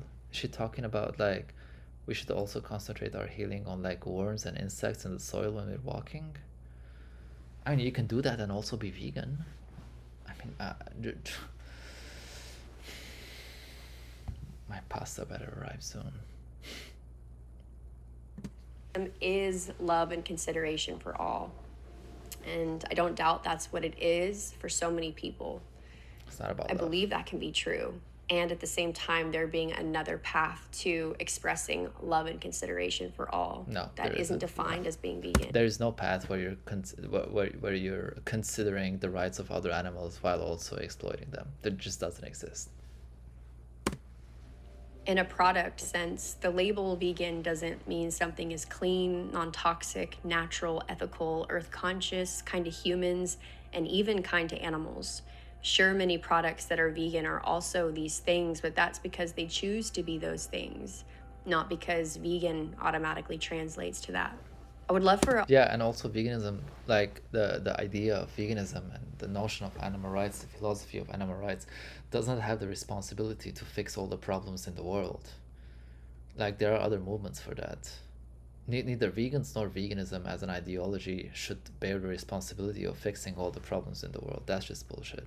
All of us to seriously consider Earth as a living, breathing, sentient being, because she is. We walk upon her. Does this knowing change how we move throughout life? Talking about breathing, sentient, being and walking upon her while wearing leather shoes that are made with the skin of a cow who's actually breathing rather than the claims that are being made. SEBALEX, do you think bivalves are sentient? I don't know for sure. I have come across studies that claim that they have different type of sentience that is very low. I haven't gotten too much into it because I just simply avoid it. Like, if I'm not sure, I'm not gonna eat.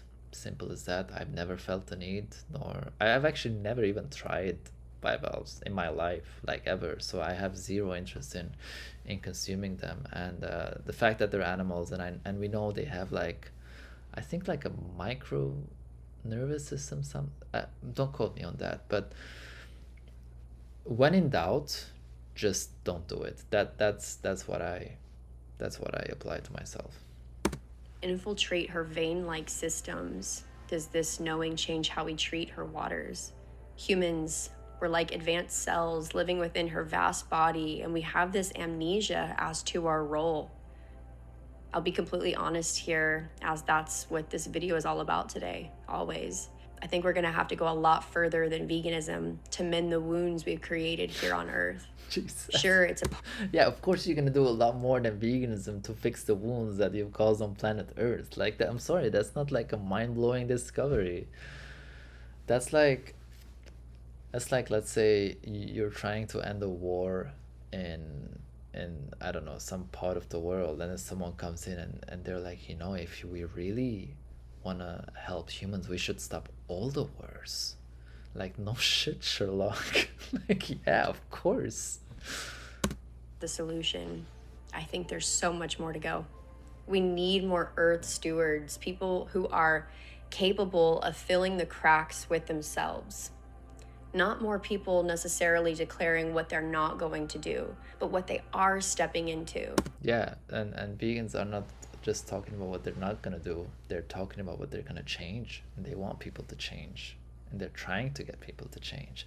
But then people like you with millions of followers come across some things in their lives and they decide to change their stance and they don't listen to their close vegan friends and they don't use any logic and they make these false claims and completely misguided claims and ruin it. It really sucks. It really, really sucks. I didn't expect this to be this bad. This is horrible. I'm sorry, like it's horrible.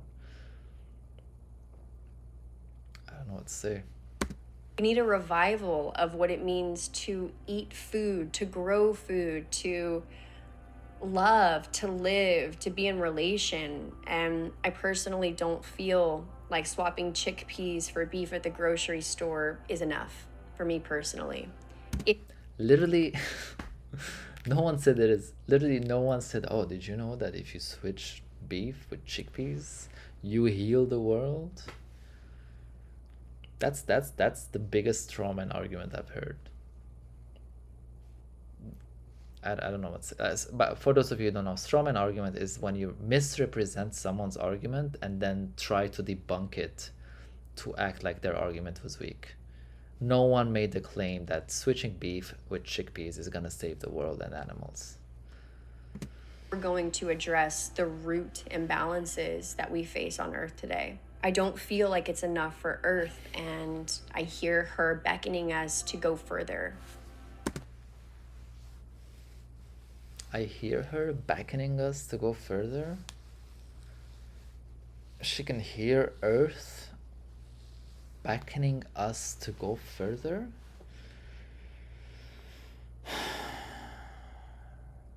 I don't know why. Another strawman here is the way she's acting like veganism is here to save the earth. What does that have to do? What does veganism have to do with saving the earth? I mean, I know animal agriculture is destroying the planet, but the goal of veganism is basic moral rights for other animals. End of story. The fact that it helps us with sustainability is just an extra that comes on the side. It's not part of veganism. I mean, it's part of veganism when it comes to like respecting the environment wildlife live in. But it's not what she's talking about. This is like saying this, and plus, like, then why is she going back on veganism? Just do extra stuff to save the earth. Like, this is like saying, I am not racist. I was not racist for 8 years, but now I feel like being against racism is not really gonna save the earth, and I hear the earth beckoning us to do more, so I'm gonna start being a bit racist and do more.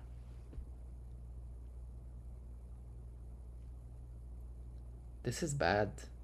This is really bad. You know what? A part of me is sometimes happy when people who think like this and say things like this stop being vegan. Does anyone else agree with me? Like, if someone makes arguments like this, I'd rather them not be vegan, because then that they're not gonna make good arguments for veganism. Like that they give vegans a bad reputation, right? Like, if someone is part of a group I'm in and they think these things they're saying are logical, I would be like, I would be happy if they left because they'd be giving me a bad name. I don't know. We're not meant to just consume as humans. We go to the grocery store, there's a bell pepper there. We have no idea the process that brought it there in the first place. We are disconnected to the process. We are not in a sacred relationship to all of the things that bring us vitality anymore.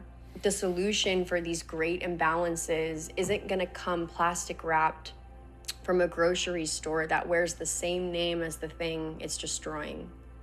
Harmony isn't purchased, it's created. And I think a lot of us are going to have to step out of our comfort zones to become comfortable with this capability we have of creation. A lot of people are gonna step out of our comfort zones to become comfortable.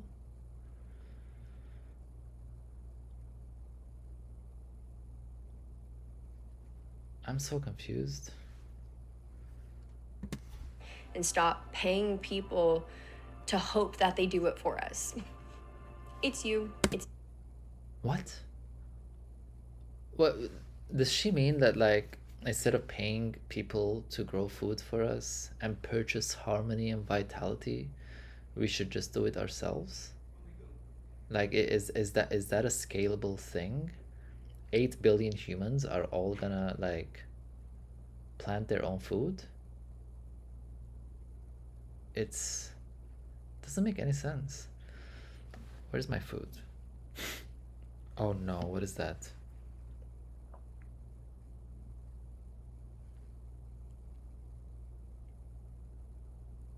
Wait, I don't know if the food got cancelled again. Did it? No way.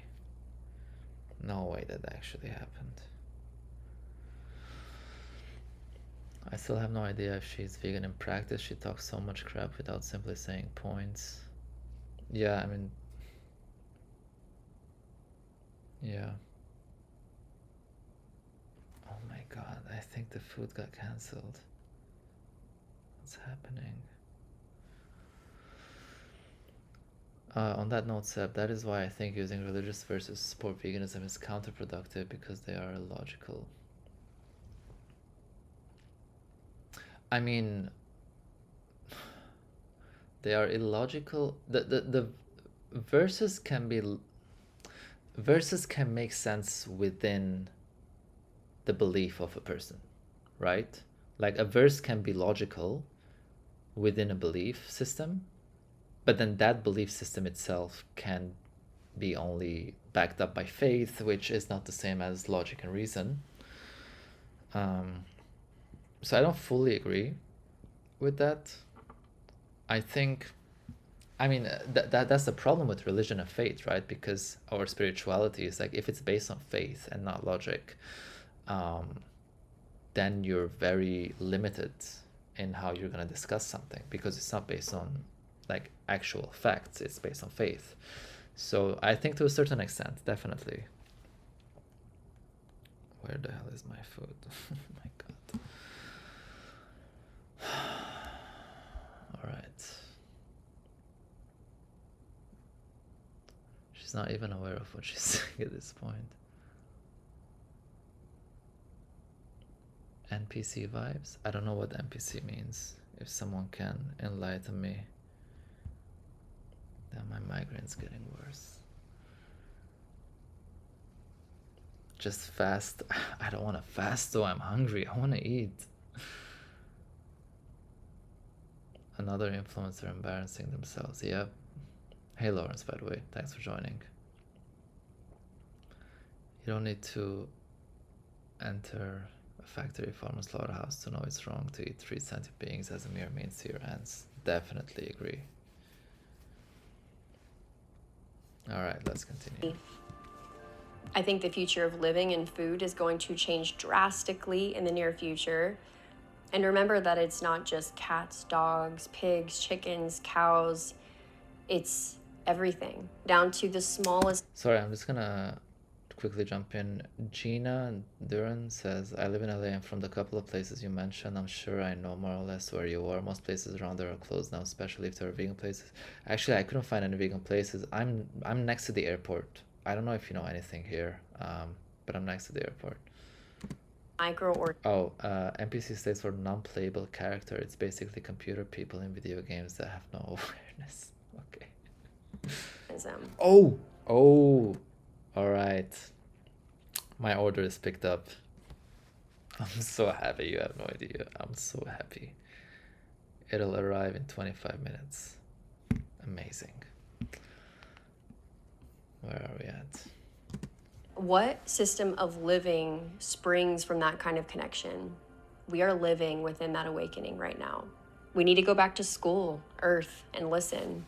We've been moving so fast, warp speed for so long, thinking that technology was going to be the thing that saved us from us.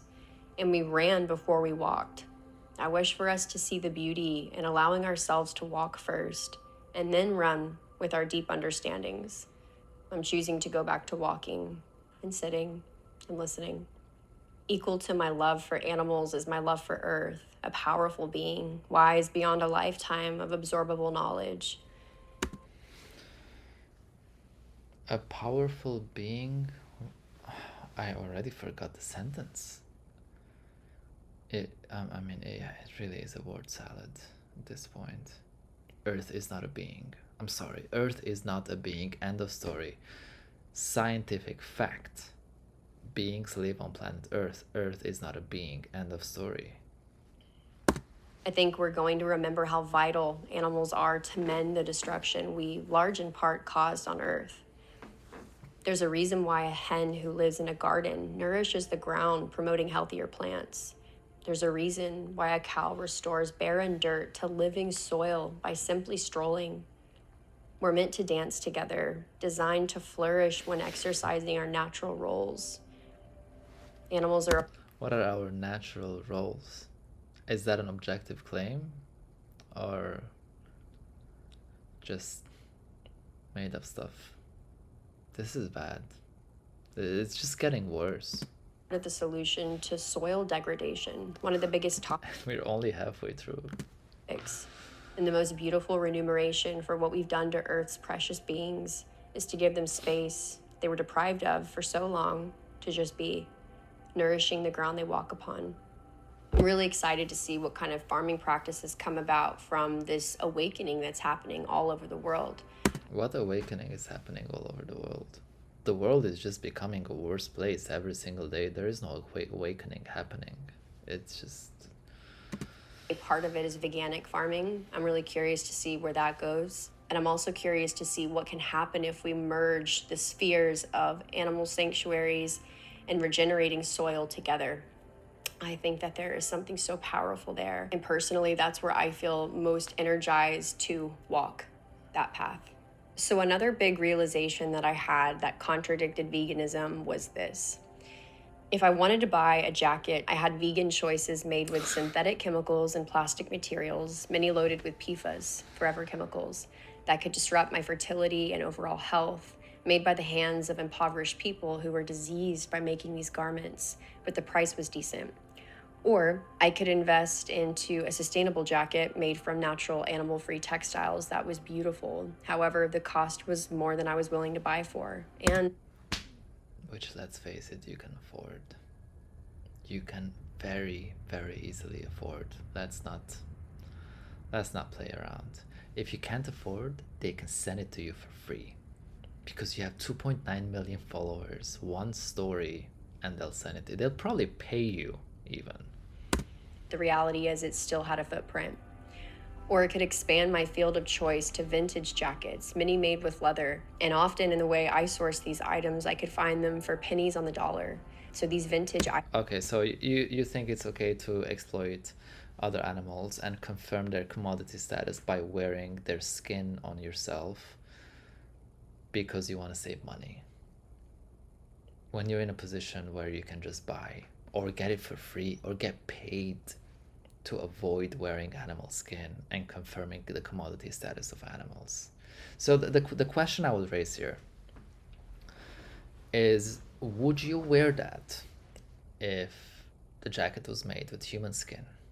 If not, we're on entity. Name the trait that is true of other animals that, if true of a human, would make you wear human skin jacket. You can't name a single trait because there isn't any. You do what you do because your species is. End of story.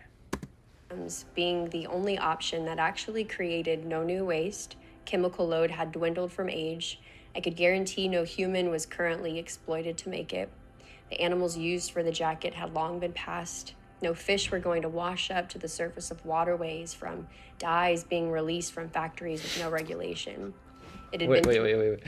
What? You know how much pollution is released by leather production?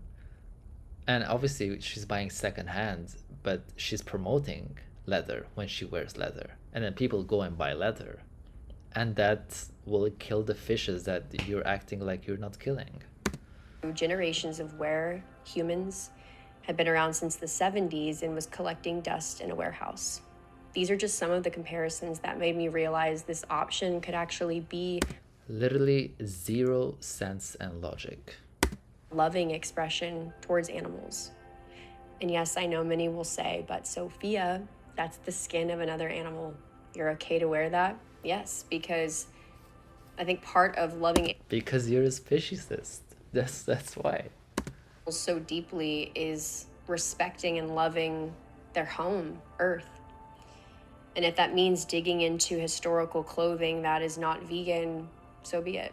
I personally don't wear new garments made with animal textiles. I see absolutely no need. And I lovingly Wow, how like amazing of you. support vintage, even if it's not considered vegan. I would wear my vintage leather boots and have vegan friends around me make comments about how contradictory it was. Yeah, they Sure, should. mine had a past 30 years ago created in a manner that I would consider brutal. I also noticed many of them wearing new vegan boots that were hotboxing their feet with toxins from fresh synthetic dyes made by the hands of exploited workers. Whataboutism at its best. Oh, what a claim to make that the shoes her friends were wearing were exploiting workers, but the leather you're wearing that is promoting wearing leather is not exploiting workers and killing fishes in the waters that they're polluting. Actually contributed to many animals passing in waterways nearby the factories that created the shoes. Side note, there are some incredible vegan brands out there. However, the vast majority of vegan products that are within an approachable price point for many, they're exploiting our hearts. Because if we were able to visit the factories these vegan items come from, I think we'd realize this is far from the solution we are satisfied with. Not Veganism does not have the responsibility to provide the solution to fix everything on planet Earth. End of story. Strawman argument, strawman fallacy, whataboutism, appeal to futility. It's like no wonder the close vegan friends you turned to didn't agree with you and criticize you because you make zero sense. You're using logical fallacies to try to justify why you need to wear leather boots and leather jackets. Like, you don't need to do that. End of story. a middle point. And maybe we'd understand why more people choose to wear vintage, no matter the textile used. We're artists, and there's nothing wrong about flexing this incredible passion to create new things with Earth. It's just, when done in consideration, it's even more beautiful. I see conscious clothing being a utilizing of the old while we inspire a way to create the new with people, animals, and Earth all in our hearts. I saw this huge disconnect being forged within the fashion industry, and I had a front row seat to it for years. I actually decided to walk into a fast fashion career over a high fashion modeling career because it pretty much guaranteed that I wouldn't interact with animal textiles. So here I went for years modeling for some of the biggest brands, feeling really good about my vegan clothing. After a while, though, I started to take notice of the garments I was wearing. I was usually the first one. Oh, big brands were making money from unsustainable ways. So I'm gonna stop being vegan and wear animal skin and promote animal skin. To wear them, so they were wrapped in plastic coming straight from the factories they were created in. And when I would open the plastic, I would get a rush of chemicals just straight through my nose. It would burn. And then if I put the clothes on me, sometimes the sheen from the clothes would stick to my skin, and soap and water couldn't even get it off. And other times those chemicals would actually still be wet on the clothing. So I was quite literally, as a career for years, wearing some of the most harmful, toxic chemicals on my body every day. I'm sorry, but like just because you chose a career where you were wearing unhealthy stuff doesn't mean that veganism is not the best choice to make to respect the lives and the rights of other animals. Like, why is she making herself a victim here? Were people like forcing her to wear these things? No, no, you're making money off of it. And now you turn your back on the animals and like, I mean, not now, you've always worn leather. And can we think about the people who are creating those clothes, sweating in it, living in it, breathing in it all day? And one day I was pulling up a skirt at work for a look, and the skirt scratched my skin and left a huge white line up my leg. And the first thing I thought about was that felt like plastic, like just a really thick piece of plastic scraped my skin. So I looked at the label to see what it was made out of, and I realized that it was plastic. And that just ignited a curiosity. plastic touch my skin, therefore I should wear animal skin and promote animal skin. You know what? Sometimes I try to I try to imagine I'm inside the heads of these people, and all I can think is, even if I tried, I can't come up with such a stupid argument. Like, plastic touched you, so so now you kill animals, or plastic touched you, so now you wear animal skin. Can someone play the devil's advocate and try to make sense out of this? Because I can't. That turned into many months researching the textiles I was wearing, how they were created, and that turned into many late nights sweating, heart palpitating, just so angry for believing that my career that I had chosen was somewhat superior because it had been vegan, or so I thought. 100% superior to killing animals. Debate me if you think I'm wrong.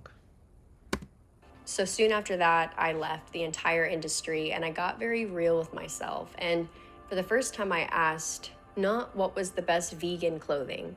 I stepped out of a label, used my critical thinking a bit, and said, what is the most compassionate clothing for everyone involved? And I did. What's the most compassionate thing to wear? Oh, the skin. Literally, the skin of another animal is the most compassionate thing to wear. Hey, look at me. There's a dead skin, like animal skin on me. Like, how is that compassionate? Just find one answer. And that was a huge aha moment for me. I felt like that was when I really started to break through the box that I had put around myself for a very long time. If we had to eat our every meal while watching how it was created, from start to finish, all the ingredients, how would we feel? Would we be able to watch a factory farm chicken hanging from her feet in shackles as she takes her last breath as we bite into her wings?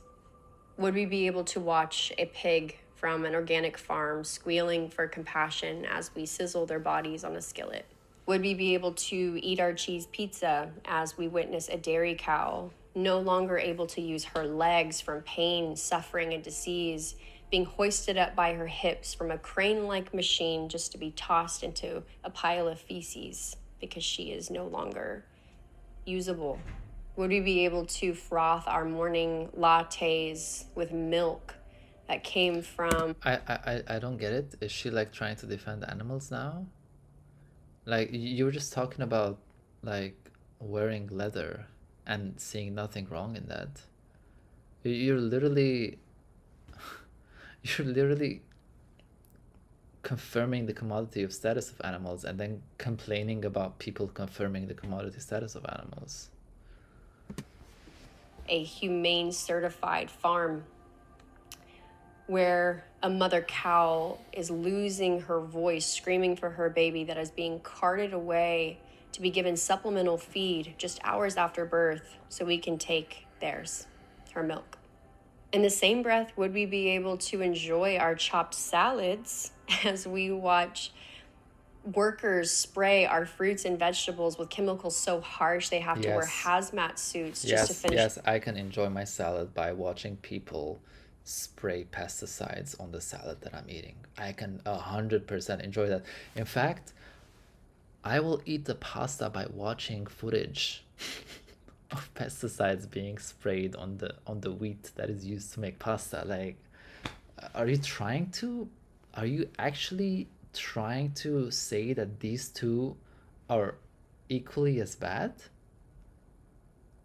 Like, in the same sentence? Job. Would we be able to enjoy our veggie bowls as we watch the produce that came from a monocrop system destroy the foundation of everything that we see, soil microbiome, organisms diminishing before our eyes? I would enjoy my food while watching that. I can enjoy, because I can enjoy it and think, oh, maybe we should find a better way of planting crops so that we don't harm the soil. I can think that and still enjoy my food. you know, but you can't say the same about eating animal flesh and then watching animals get killed, because there's no right way of killing someone. Or would we be able to finish our plant-based burger, our mock meats, as we watch them being churned in these huge metal mechanisms, like a giant slurry, having You mean blender? looking ingredients being dumped in, churning some more. That is literally a big blender. Like, if you're gonna mass produce burgers, you're not gonna create like a small blender and make like one burger per blender. You just put it in a big metal blender and then mix it inside. There's nothing wrong in that. To be portioned up, heading up a plastic conveyor belt like a roller coaster ride. We have got to have a conversation about what we deem as food. We have got to have a conversation about what we deem as humane, necessary, and how we all play a role in this. Acknowledging that we are both part of the problem and the solution. Transformation has to have some starting point. And even if we feel like our efforts are insignificant, knowing why we want to make that change in the first place is so significant. So just starting that journey at all is beautiful, because it begins a journey to living more in alignment. Journey. we heard the golden word, the journey. It's the most used word of I'm no longer vegan videos. And that's beneficial for everyone here. The systems that are currently in place are not even an ounce of what we're capable of as humans. That's true. And if we all came together, even if a small bit of us came together to help make change, all of a sudden that really heavy dial becomes much easier to move. We are in the midst of uprooting toxic roots that are embedded into our civilization. And we are reclaiming our rightful place and creating the world that we've all dreamed of. Who is this we? I literally don't know anyone who says these things or thinks this way. Thank God I don't know anyone who thinks this way. Wow, that would be bad for my mental health. Issue is so grand, and to a certain degree we're all made dependent on this sinking ship we call the industrialized food system. And so many of us are, whether you like it or not, when you have 8 billion people on this planet, you need an industrialized food system. And if I'm not mistaken, you want to have kids soon, as you've mentioned in a recent post. So you're adding a consumer on that industrialized food system, whether you plant your own food or not, right? Like that's an extra person on this planet. And the only way to feed 8 billion people and a growing population is to make this industrialized food system even bigger. My food is here in 3 minutes. no more, and we're making change in our lives. Many people dedicating their whole lives to building out those systems, becoming ranchers, farmers, gardeners, foragers. And we're reclaiming this sacred bond relationship between us and food. It's not just something we eat, something we consume. It's a language, nourishing our body. Come on. Oh, why? When did she become like this? Is this the ayahuasca effect? I know people who've done ayahuasca, but they're not like this. This is different. She's surely tripping. This is different. This is intense. Damn. What did I get? I got pasta. Alright, it's gonna be here in 2 minutes. Eating is a language though. Man. Should get ready. I'll leave very soon to get the food. Cleansing our bodies, activating beneficial genes. This is Earth speaking to us on a cellular level. So beautiful. These are the kind of conversations that I want to be having around food, ones that are forward-thinking, they're positive, they come from a mind state of abundance versus scarcity and survival. We are capable. We are capable.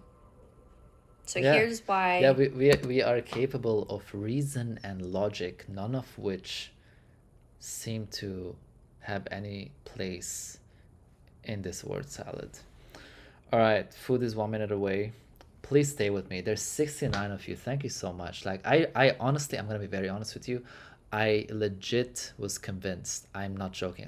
I was convinced less than 10 people would be on this live because I never do lives. So thank you so much. I'm gonna go grab my food and come back, take a break, go drink some water, rest. I know you've been suffering as much as I have been since we started watching this.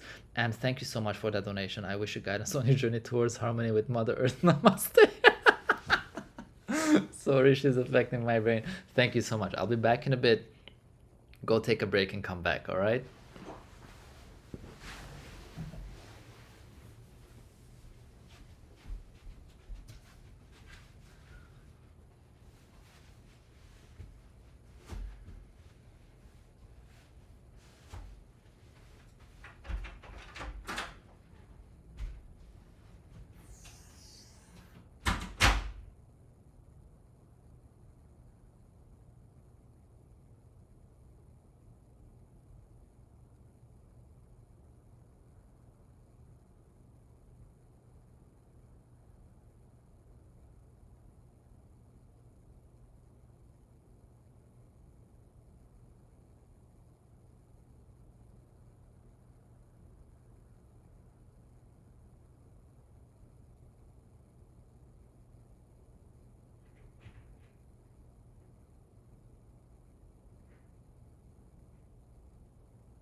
All right.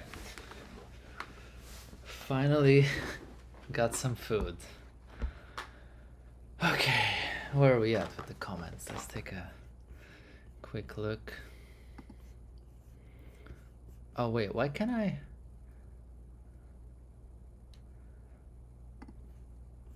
All right. Okay, let's see. I'm gonna leave for an hour and 15 minutes, but I'll keep the live stream up and join afterwards again. Thank you. I never. Yeah, I don't do I barely do lives. Like probably done less than 10 lives. Pasta. Que aproveche. Thank you. Oh man, I can't wait. This is language. was that what she said?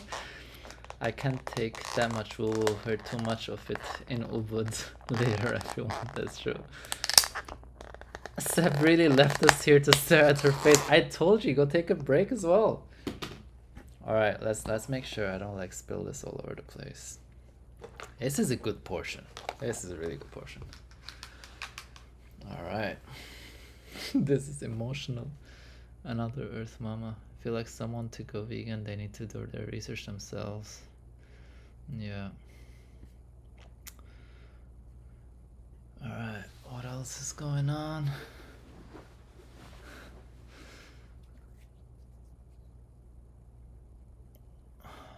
Okay. All right. So let's continue. Thank you for waiting. I'm sure many of you have clicked on this video. This is where I'm going to start getting a few of these, but that's okay. Eventually, I lovingly threw out what I had been told, taught, screamed, and I got into my heart. And I set energetic boundaries. I erected a little podium within myself so I could hear my heart speak so loudly, so clearly. What do I, Sophia, consider as food? And where do my ethics, morals, and values intersect? Imagine if, like, serial killers who ate humans just, like, went to court and they're like, all right, so judge, I asked myself, what do I, Jeffrey Dahmer, consider food? Like, what? At that point, the reality is I consider everything to be food, all the way from the apple off of the tree to the animals that are in my house right now that I won't eat. I think it's pretty clear that I don't feel an alignment to eat meat or fish. However, what has been an exploration point for me for years, even as a strict vegan, were vegetarian elements, specifically milk, butter, cheese, eggs, honey, things that don't require an animal to be killed in order to consume. Come on. I'm not even gonna... Things that actually require the animal to give birth and then produce milk for the baby. Like, are you kidding me? Back here, I see these elements as beautiful. And I believe our relationship to these creations, to the animals that create them, is so fractured that we don't even have confidence within ourselves or others to build out loving systems that benefit all. I found that where Loving systems of exploitation.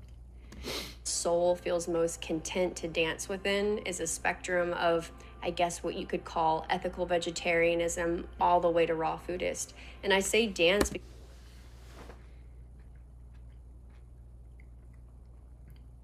Did she just say ethical vegetarianism? Are you kidding me? Vegetarianism is, in my opinion, more unethical than eating a carnivore diet, like just meat. More unethical. Prove me wrong. Like, come on. I'm not going to pin myself down anymore. This feels so aligned for me. So I'm sharing my philosophy with you. Like, so what? So what? It feels aligned for you. What does that mean when it comes to morality? Oh, sir, I know I killed 5 people, but this feels so aligned for me. Come on. That when in my integrity, I feel totally aligned to consider vegetarian elements. Even if I never ate those vegetarian elements, I feel aligned to do so. So I wanted to share that with you because I feel like we are at the height of demonizing food altogether. And I want to... We're not demonizing food. We're demonizing taking babies away from their mothers. We're demonizing commodifying animals. We're demonizing drinking milk that was never made for you in the first place. We're demonizing taking what does not belong to you. End of story. Jesus. Clear that I see them as beautiful when in integrity. Sir, I know I killed 15 people, but I see that as beautiful. Animal activist believes in an ethical egg. a humane honey, a moral milk, a considerate cheese. There are your headlines. I have dreams since I was a child of Very having funny. a space and land. Very funny that the media is gonna pick up on this and they're gonna use it against veganism and animals are gonna pay the price. Jesus. To give sanctuary to animals, bask in them living out their entire natural lives, forging sacred bonds with every single one of them, or at least the ones who want to, becoming wise hands that heal or I tend to, and creating systems that benefit everyone, stewarding my heart out to the fullest. Imagine an egg that comes from a beloved hen who lives out her entire natural life on an ethereal garden, whose living situation replicates that of a sanctuary, able to forage around an organic farm, kept safe from predators by a dog who tends to the flock, cared for in moments of pristine health or challenges like we would our human family. Fertilizing the ground she walks upon, drawing life up from the roots to the stems we then eat, she is glorious. This is my standard for an egg. This is my standard for her life. And because I haven't ever seen this system in full, I was so happy to forego engaging with the egg industry for years. It gave me much time to meditate on the symbiosis, what it could look like, and how it's part of the repairing process between species. The very grand challenges we're facing as a world, soil degradation, microbiome loss, animals are a key component to restoring this health, this balance, and how beautiful it is to be the hands to tend to that harmonious system. Jesus It doesn't really Christ. require us to do much, just protect and let be. Raw milk, And exploit. butter, cheese that comes from cherished cows and goats, utilizing a small portion You want to commit a crime, cherish the person and then do whatever you want. of the creations from naturally occurring pregnancies and motherhood, not forcing reproduction for personal gain, and understanding how sparingly But stealing these for elements personal can be gain. consumed when in a natural rhythm and flow of the animal's body. Medicinal use, a privilege to be able to Medicinal use of products that have been proven to cause cancer. Or linked to cancer, let's say, to be more objective. consume, and a relationship that is a life's work to tend to. Honey from sacred bees on the perimeter of the What is sacred bees? Like what happens to people? Is this not like do you know people like this? Like there's 58 of you. Do you know someone like this? Sacred bees? Like unless if there's like a species of bees called sacred bees. If that is the case, I'll take it back. So I'll double check. Sacred bees. Yeah, it doesn't seem like there's anything called sacred bees. Like, what? Sacred bees, though? Is that it? Jesus. lands that we tend to, free to come and go as they please, nourishing a respectful relationship to the beings that are the basis for the majority of the food that we eat today. Every one of these spaces living the highest quality of life we can create and keep pushing and evolving to increase that standard of living and life. Us all leaving our bodies when we're ready and celebrated every moment until we do. Wait, does she think that the ideal world, everyone leaves their bodies when they're ready? That doesn't happen, right? Like, most people don't die when they're ready. They die. Even if they're healthy. Like, they just die. So many animals, so much love. The children that would come from that kind of a system, learning that sacred relationship early on is just, beautiful.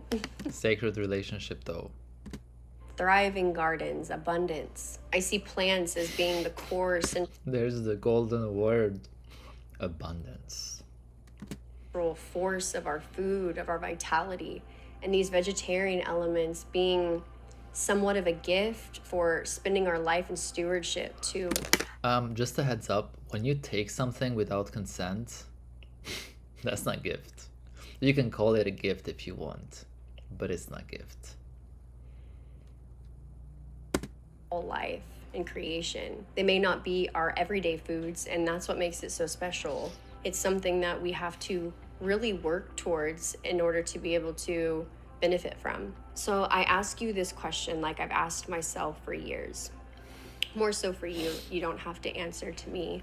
But if a system of stewarding animals mimics that of an animal sanctuary, and the only factor that those two are not the same things. That's like saying if a circle mimics the shape of a square. No, that's just not gonna happen. You know what? Because a circle is not a square. change is that some of those vegetarian elements are shared. Is that so wrong? Many perspectives here, and I can only speak to the space that I would create myself. And I see it as blissful. The thing that made me feel so wrong about eating vegetarian elements was how other people treated animals, how I paid other people to treat animals. It was the ethics. And ethics is the factor that I can change. And rather than putting distance between myself and vegetarian foods, which is a beautiful path too. We don't necessarily need vegetarian elements, right? I personally feel so called to walk that path, to be an example of what loving stewardship. Pay attention how she's not making a single argument on morality and ethics. Not a single argument. That's it. She has none. No, not even trying. That's it. Can look like. And merging the spheres of animal sanctuaries with regenerating land, with small production, with animal rights. And when I say those things, I know some people are going to be like, you can't do those things. Well, I am. And I don't need. I'm sorry, but the arrogance, literally the arrogance in saying, but I am, like, talk about human privilege. It's ridiculous. Anyone to believe in it other than myself. And what feels so good is looking into the eyes of animals that see you as their friend and know your heart and be guided by that. The whole world could tell me this is wrong. I think because I'm eating now, I just feel like this is comedy. I'm less pissed. I think I was really hungry. And now I feel like I'm watching like stand-up comedy. Like this is satire. Come on. This is shameful. You are no longer an animal activist. And that's okay. I think we all need to be a bit more courageous. We should dare to be bold and to be And exploit ourselves. animals. Personally, it's not enough for me just to not eat animals. I love animals so much that I want to be the hand that strokes them until 2 a.m. until they fall asleep in the barn with life all over me, dirty. I'm built for the beautiful muck. And I've built such strong relationships with animals throughout my entire lives. Some that live in the house, my companions, some that I meet outside and just have a shared brief moment of time with. That I trust myself, I know myself, and I am love. And I can interject that theme. Sophia, I trust myself. You should stop listening to yourself. Like, this is embarrassing. This is really embarrassing. This is bad. Again, honestly, I'm glad she's not a vegan. I'm glad that we don't have someone in the movement who's like this. If I can say that's it. She almost cried at the thought of how good she is. That's so true. Love into all that I do. When you've built such a strong relationship with animals in the ways that I do, the idea of sharing a small bit of their creations does not seem wrong at all. For you. I personally believe that you have to obtain some kind of spoken permission. And Spoken permission, though. I mean, I think this was the I know there's a delay in the live, and I can't wait till you all hear the unspoken spoken permission comment.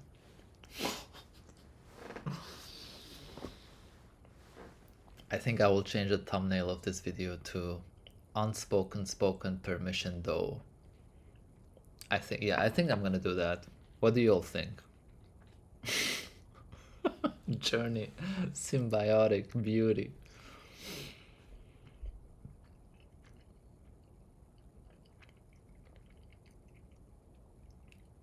She's indoctrinated herself into her own cult. That's literally what it sounds like.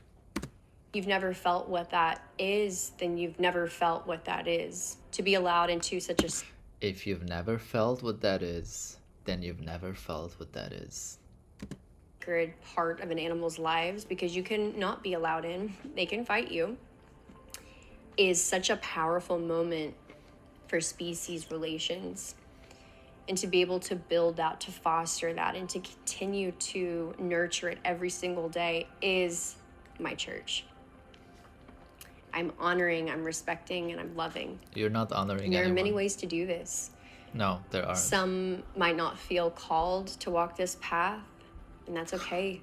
I just really want to underline that there are many ways to express your love and your heart. Veganism is not about love. Same straw man all the time. And if you feel something so deeply within yourself that it pains you to keep it inside and it chips away at you, it breeds anxiety and depression and unhappiness, maybe it's time to release what so desperately wants to flow and see how many parts of yourself become mended from just living in your truth. So in the future, I may consume raw milk or cheese from my companion goats and it not really be something my body is interested in. I may make special limited supply butter from my cow companions and taste it and feel complete without it. Or the opposite happens and their creations become a part of a nurturing, nourishing diet for myself. I won't know until that point comes, but it feels so good to know when that day does come, I will have built out such a loving system and I can look around and say, you did that. Even if you don't eat these foods, you created. Honestly, since someone made that comment about her crying at the thought of how good she is, I'm realizing how much she's in love with herself. Like, and honestly, usually when someone loves themselves, that's a good thing, right? It means they have a healthy relationship with themselves. You don't want people not liking their own selves, but this is almost like obsession. Like she's obsessed about how she is and what she sounds like. This like on the line of narcissism. That's what I mean. Standard you had always been looking for.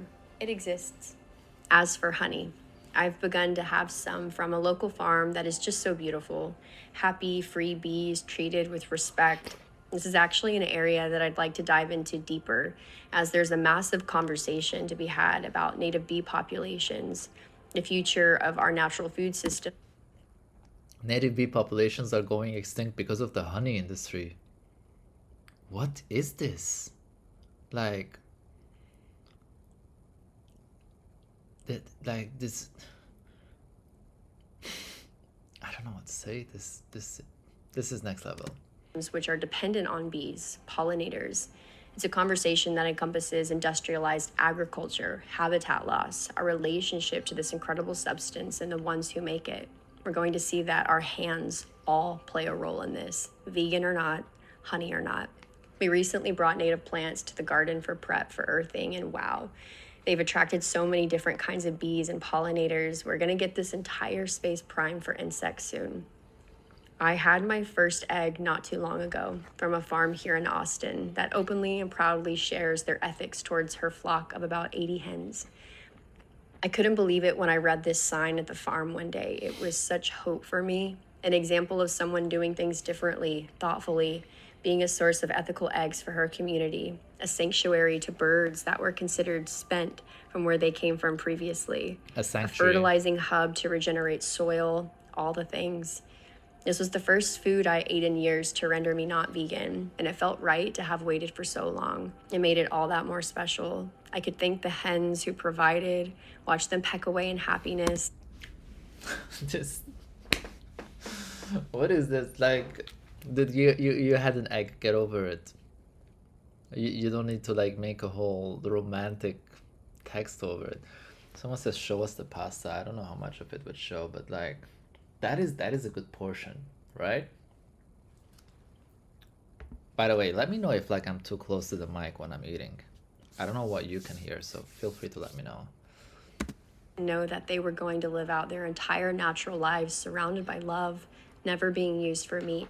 I thought I'd reintroduce every vegetarian element to my body from my own flock one day, but I found Boggy Creek, and I've been reminded that there are so many people in this world who are doing incredible things Oops. for animal and human Did relationship. someone see that? I'm just beginning to discover them.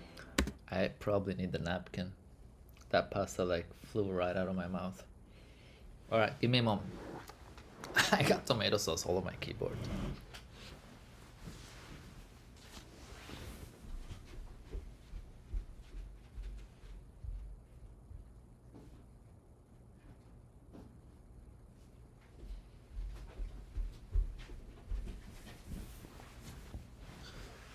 I wonder if that showed on camera. Did you just say we can hear you munching and swallowing? Are you serious?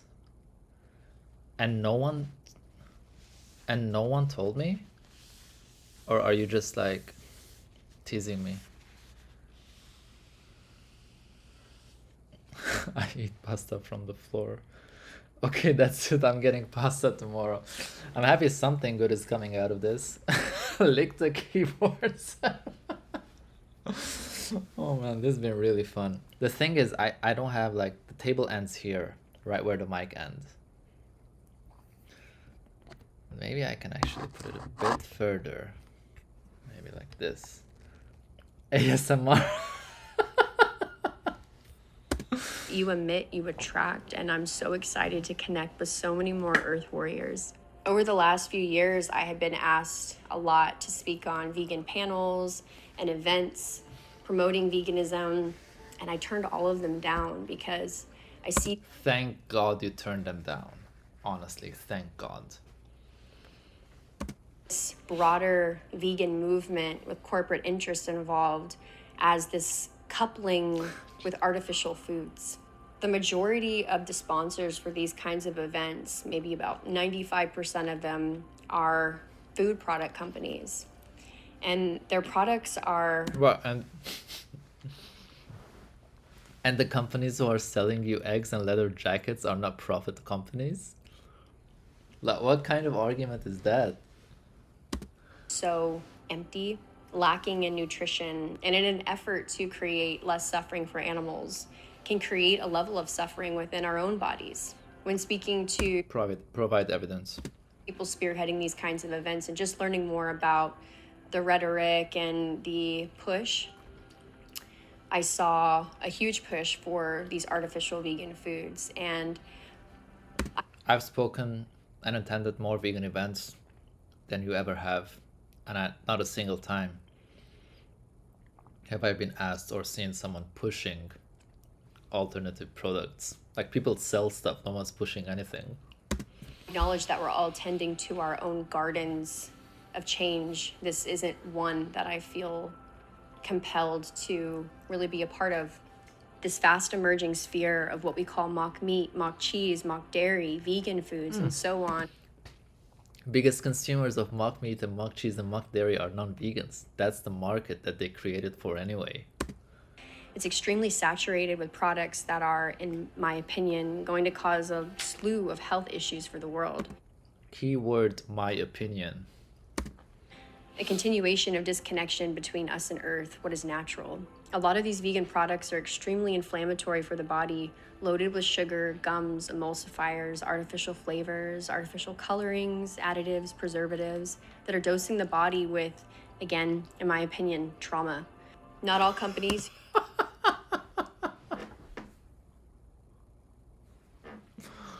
Guys, I've been traumatized by eating vegan food. I have trauma because of artificial flavors. Is there a way I can send you an Instagram picture of the farm she bought eggs from, buying egg-laying chicks? Yes, please send it to me on Instagram. My Instagram handle is seb.alex. And I'll keep an eye on the request messages so I check it out.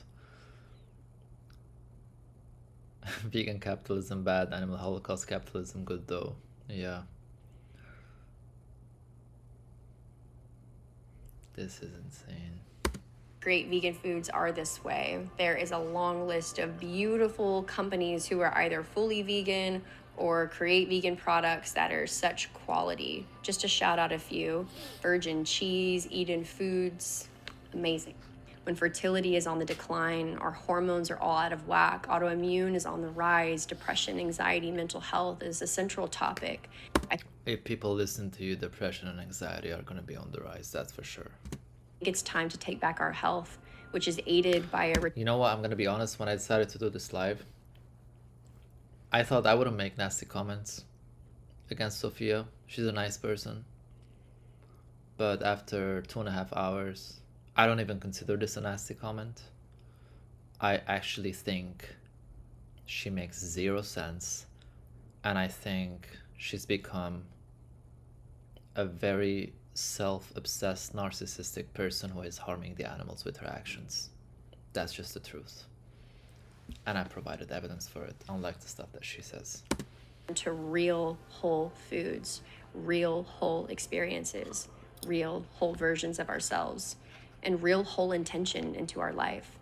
Because jumping from a terrible industrialized animal agricultural system to an industrial plant-based one might just be a different side of the same coin. In fact, speaking to... No, it's not, and that's a false dichotomy fallacy where you're acting like there's only two solutions and they're both bad, whereas there can be a third one that you can support, which would be a plant-based food system that isn't creating harm on the soil and the planet the way that we are now. And the fact that you're not even thinking of that as a third solution shows that you are again using another logical fallacy to justify your speciesism. In processed foods, I started to eat many of them about 4 to 5 years ago, and that was a point in my life where my health started to plummet. And it was only when I reintroduced eating mostly whole food, plant-based, that I found relief. Not only that, but a balanced diet as well. And just to clarify, I'm not saying the people who create these companies are evil or their products are the absolute worst things to ever grace planet Earth. I'm just sharing my perspective that I think this topic deserves a moment, a large moment of deep contemplation. We're widely being pulled into living artificial experiences in every which way.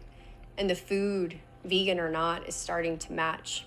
Is this what we really want? Also, a lot of us are largely navigating where this is going by what we consume. And I just think about the many people who don't have an awful lot of choice in this at all, who are struggling to survive at all, who don't really have an option of what to eat, just if they can eat.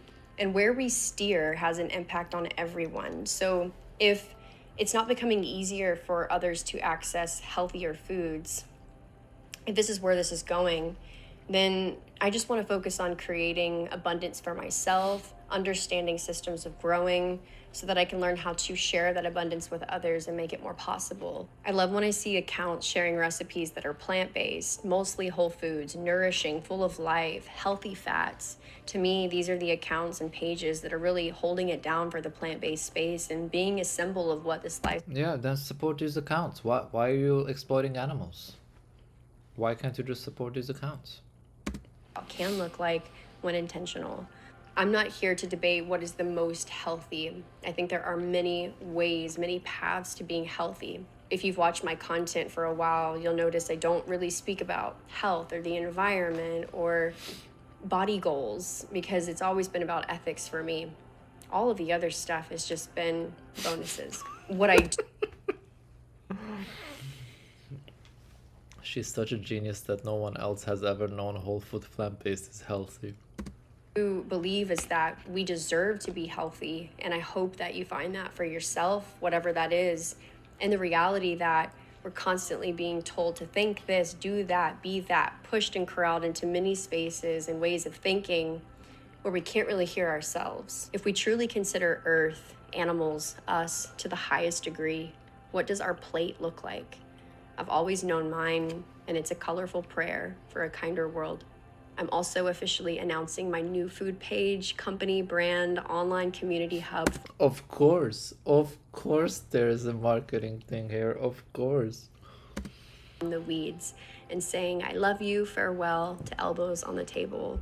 It's been such a sweet ride with EOTT, and it's given me so much clarity on how I want to move forward in the space of food, nutrition, life, creation.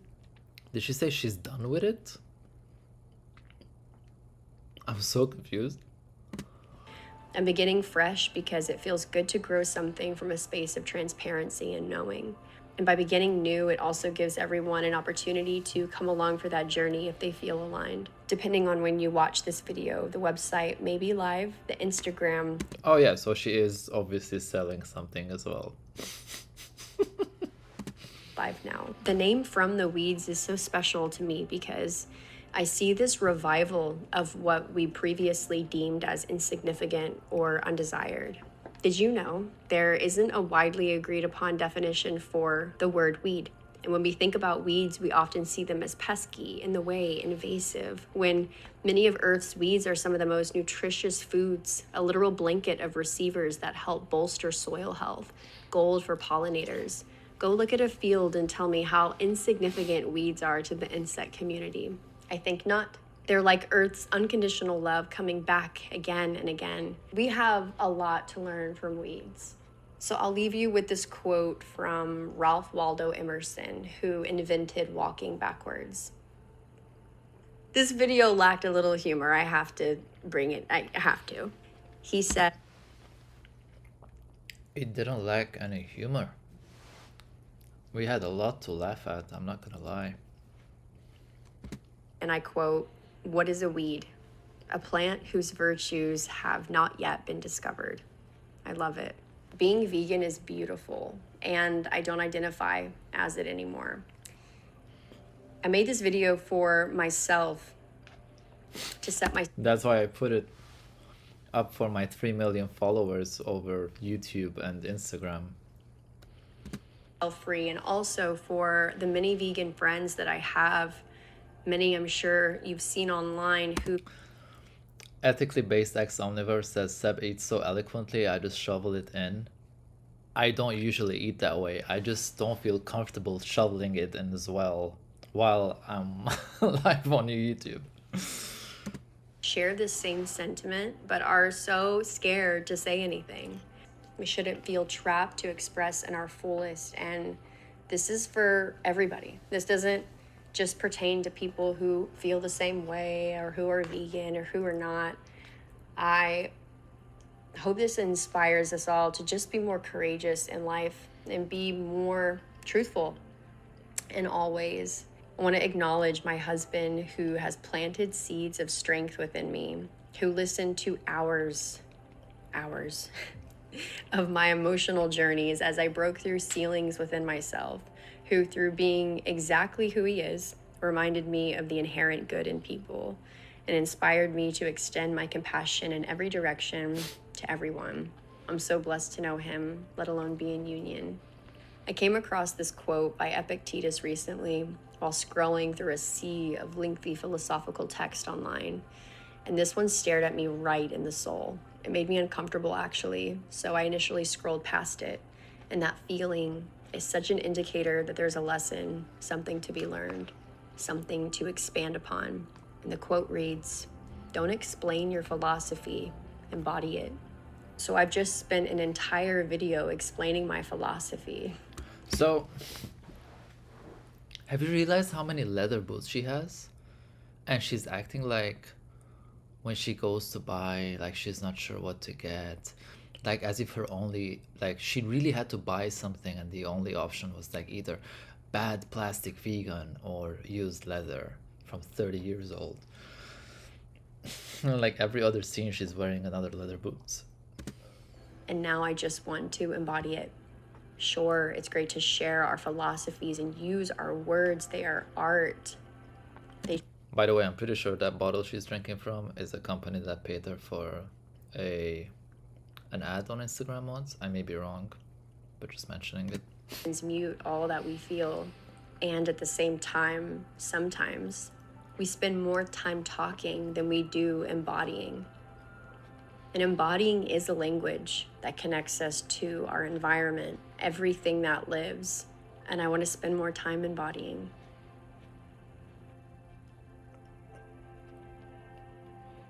Hashtag embody.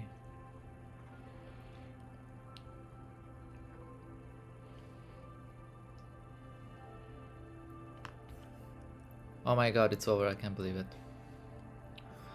Oh, finally. I can't believe it's over. This was the best part of my day. This last 30 seconds is the best part of my day. I'm embodying this moment. Oh, wow. That was hands down the worst I'm no longer video I have ever watched. And she couldn't even make one argument against animal rights. Not even one. Not even half. She couldn't even try. Finally, right? Finally. I'm gonna close this. Alright, so thank you so much everyone for joining. Thank you for the donations. I think we got, I'm pretty sure that the bar did an update. I think we got $45 in donation. Was it? No, sorry. 2 10s and 1 5, if I'm not mistaken. $25.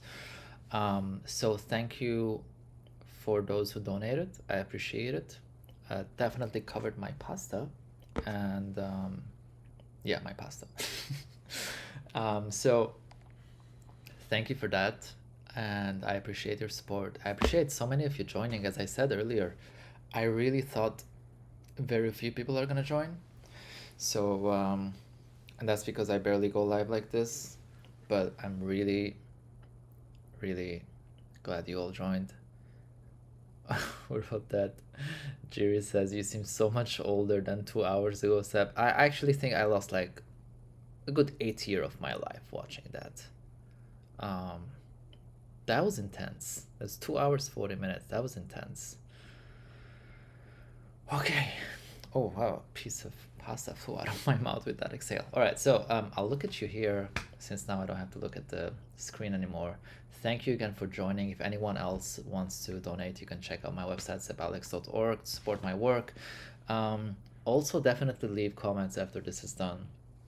Send me messages on Instagram, or grab a photo, put it on Instagram and get people to watch this. Because people have to see through this, because otherwise I don't know how many vulnerable people can fall into this, for the lack of other better terms, into this bullshit. I don't like using this kind of language while talking about someone else and their content, but when you're really disappointed at someone and they have such a massive reach and they're causing so much harm and suffering on other animals with their stupid arguments, they're not even arguments, like just logical fallacies, and sometimes you gotta use this language. Anyway, yeah, that's it. Again, thank you so much for joining. Don't forget to subscribe if you haven't subscribed already.